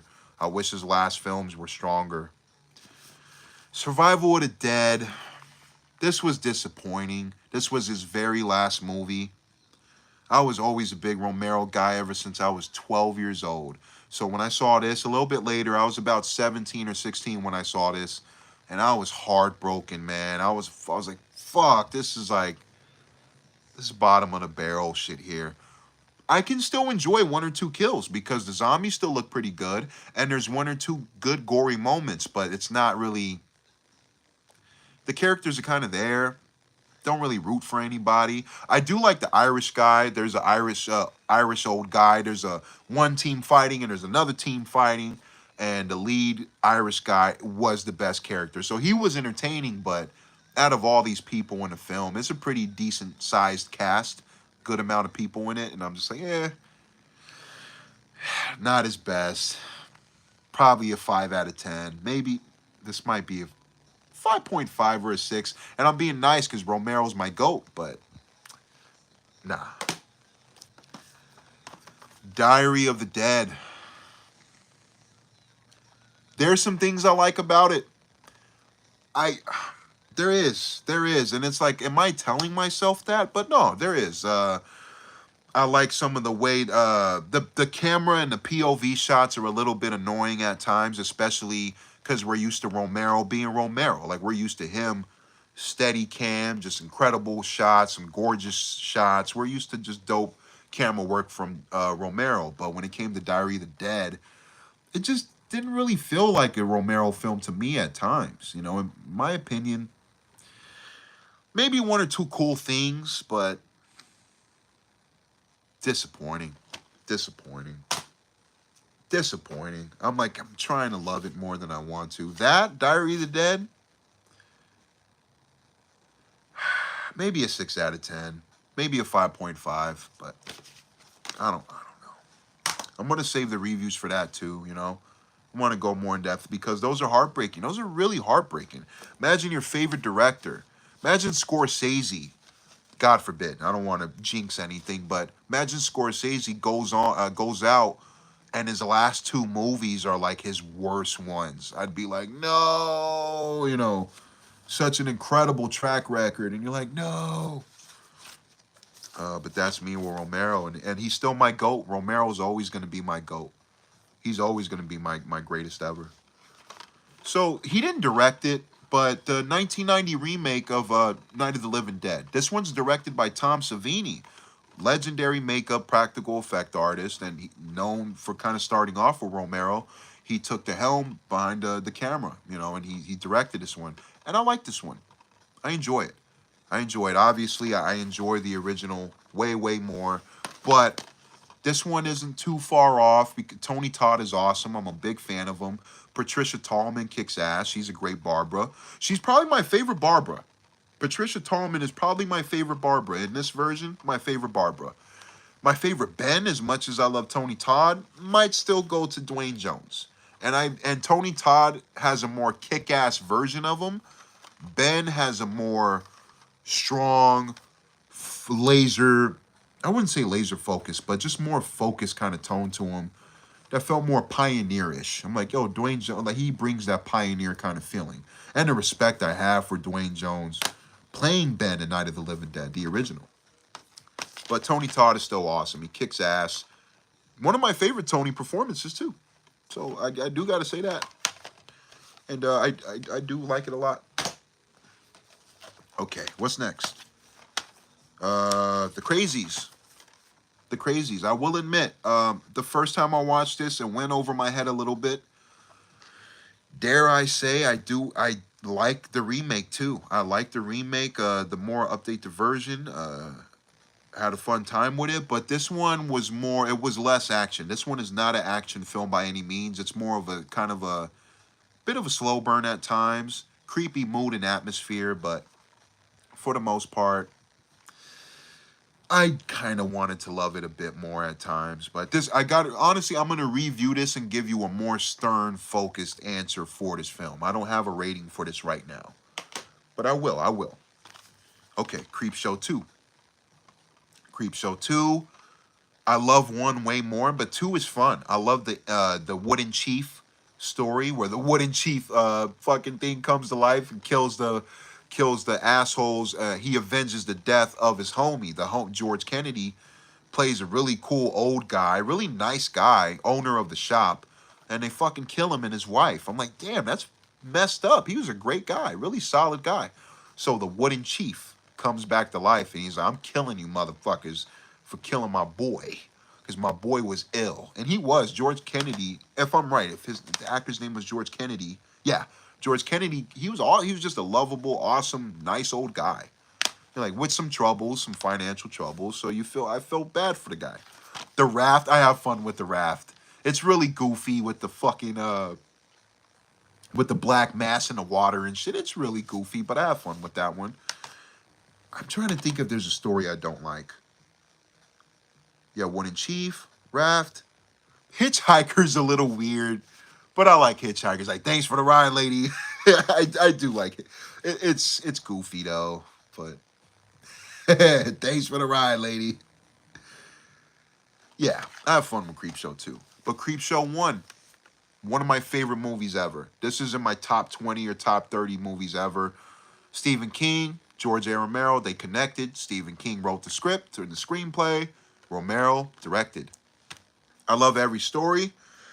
Maybe the Jordy Verrill story might be my least favorite with the plants, but I still love that story, which is saying something. I'm like, damn, if that's my least favorite story where he's turning into a fucking plant. And I still enjoy that one.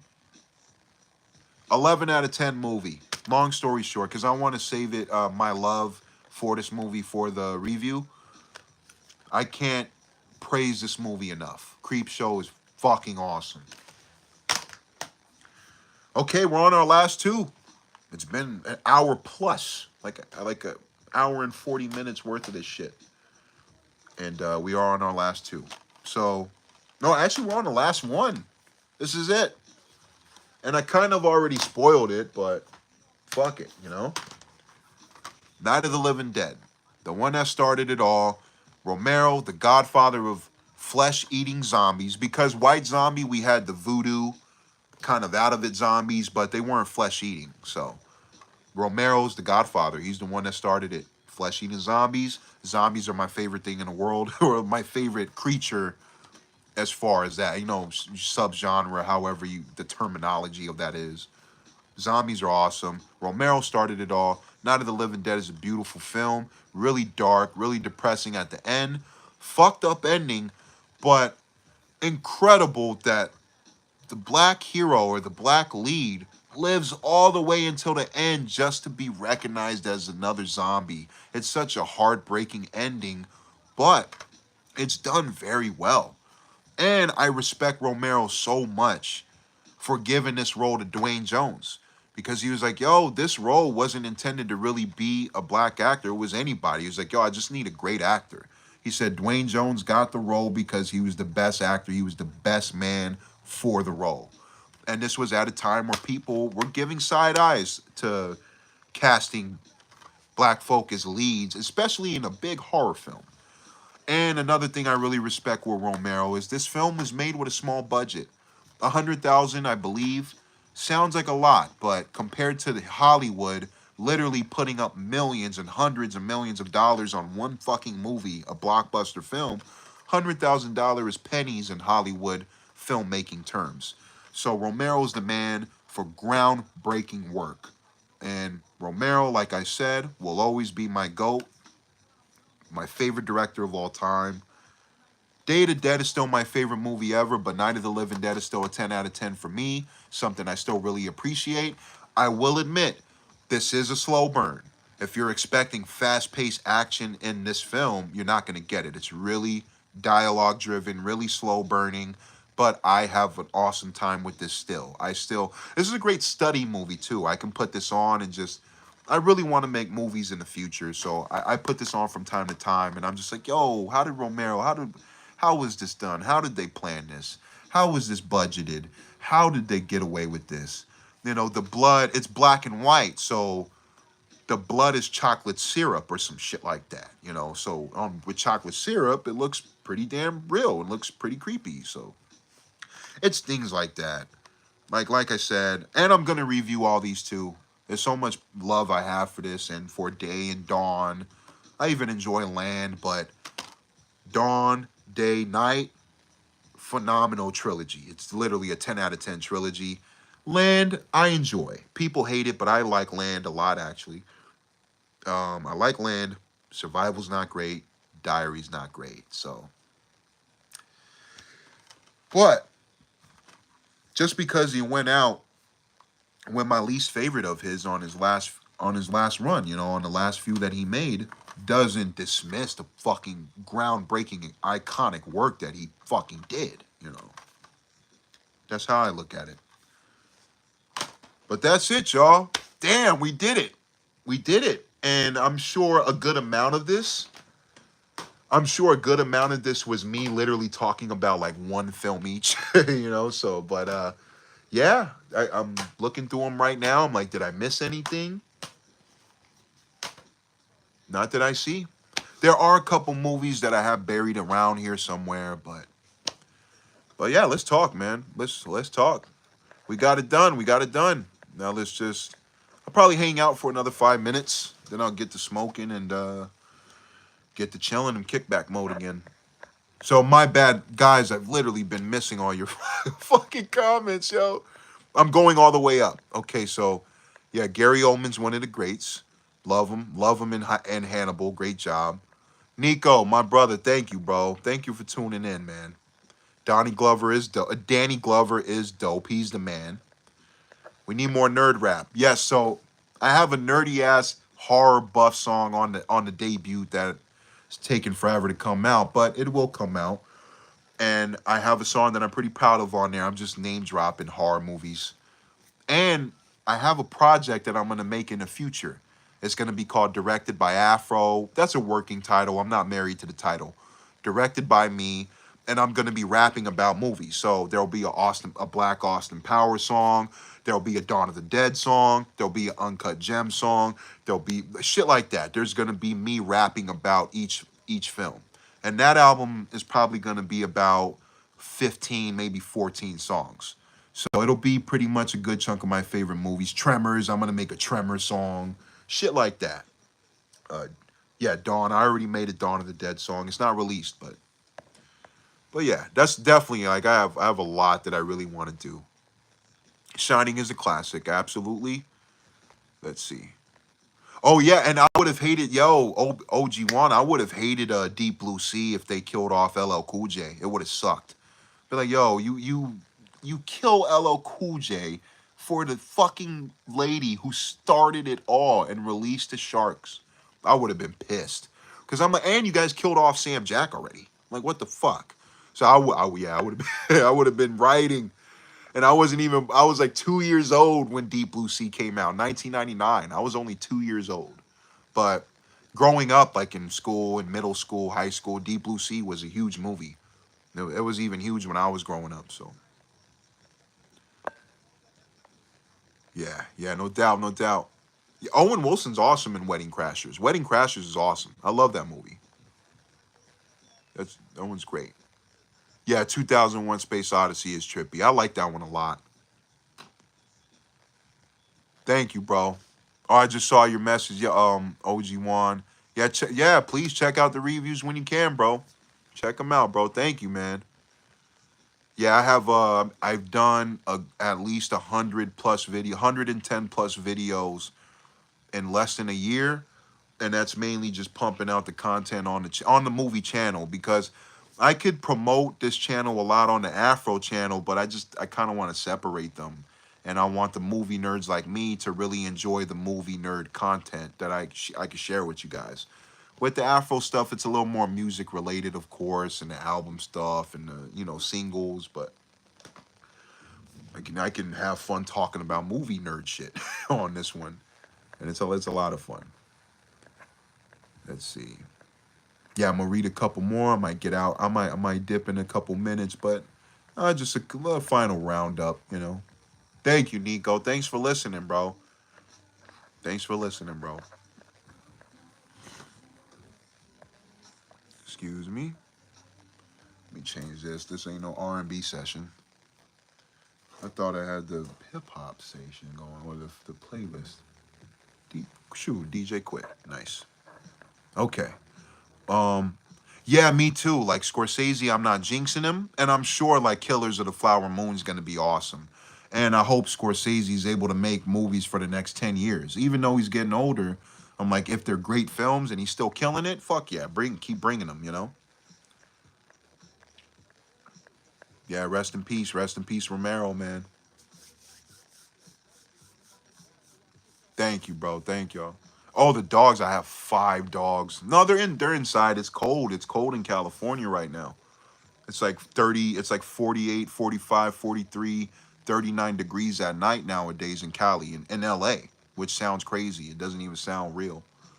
But it's pretty chilly right now, so we got the doggies in the shed. You know, we can't have them out and it's cold like that.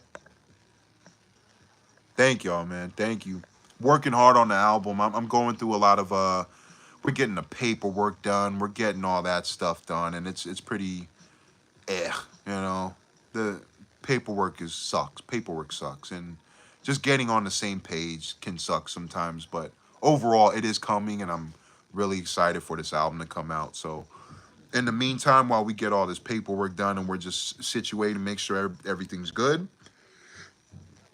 I'm just gonna be hopefully putting out some music here and there, and I'm gonna be kind of putting out a lot more reviews as I kind of in the waiting process right now with this album, just a tad bit. So I'm gonna be working on these reviews. Yeah, yeah, Deep Blue Sea's fun. Oh yeah, 5 dogs. Yeah, you definitely gonna hear them. Missy Elliott, yo, Missy Elliott, is phenomenal. I think Missy deserves, like, she gets her shine and her love and her roses, but she's an incredible creative vision. Her vision was sick. Her music videos, they bring it up often. Team Busta with his music videos or Team Missy Elliott with her music videos. And both of them just were beasts in that field. They brought out some of the craziest music videos ever that looked awesome, that were just sick and really well made and well choreographed and just bananas. So Missy's awesome. And she's great too, and she's really private too. If I believe, when Missy makes her music, she's like, hey, you know, I'm gonna lock myself in the studio, I'm gonna work, I'm gonna make the song, and you will hear it. You're like, I don't think she really lets people know her process too much, which is pretty admirable. You know, sometimes I'm like, I'm half and half. I like showing my process, but then I'll have moods where I'm like, yeah, sometimes I don't want to show too much, but that's just me. It depends on the mood, I guess. But it's really admirable that she's like, hey, I just, you know, let me do my thing. You know, I'm gonna kill it, but you give me my time to do it, and you will get the result back. And I'm like, that's dope. That's fucking awesome. Yeah, yeah, but I think Luda's the man. I love Luda. I always love Luda. I have cool stories where my mom was like, "Hey, if you get if you get higher than like a C plus, or if you get a B or A on this test, then I'll get you the new Ludacris album." So I was like, "Fuck yeah, I'm gonna try to ace this test." That was the man. Like Luda had 4 banging albums back to back. Back for the First Time, Word of Mouth, Chicken and Beer, Red Light District. I even enjoy Release Therapy. I didn't think Release Therapy was as strong as his first 4, but I still enjoy Release Therapy. I like some songs off Theater of the Mind, but Theater of the Mind was when I started to lose me a bit. Then after that, he kind of lost me a bit. But Luda had 4 banging albums back to back, and they were incredible. And I enjoy Release Therapy, so kind of almost 5, but that's just me. I was always a Luda guy. But I think that's it, y'all. Shit, I let this shit run for a long time. This is the longest video I've probably ever done in my life as far as broadcasting or live. Like, ever, though. So I appreciate y'all, man. People tuning in, or for the people watching that are going to watch the replay and such, hit the like button if you can. It really helps with the algorithm, or just helps get your boy FRO Thizzle a little bit out there. Doing this for the fun, and it is a lot of fun. Just kind of getting this really stress-free, just doing shit like this. It's a lot of fun, but it does help. You hit a like or you hit a comment after the live's done, help your boy. Other than that, thank y'all. Appreciate y'all. And I think I'm out. So until next time, Romero, still the greatest. He's my favorite ever. Showed y'all my horror collection an hour and 30 or 40 minutes later. But I appreciate y'all. Nico, OG1, Kindred, thank y'all for tuning in and holding it down. Appreciate you. Peace, y'all.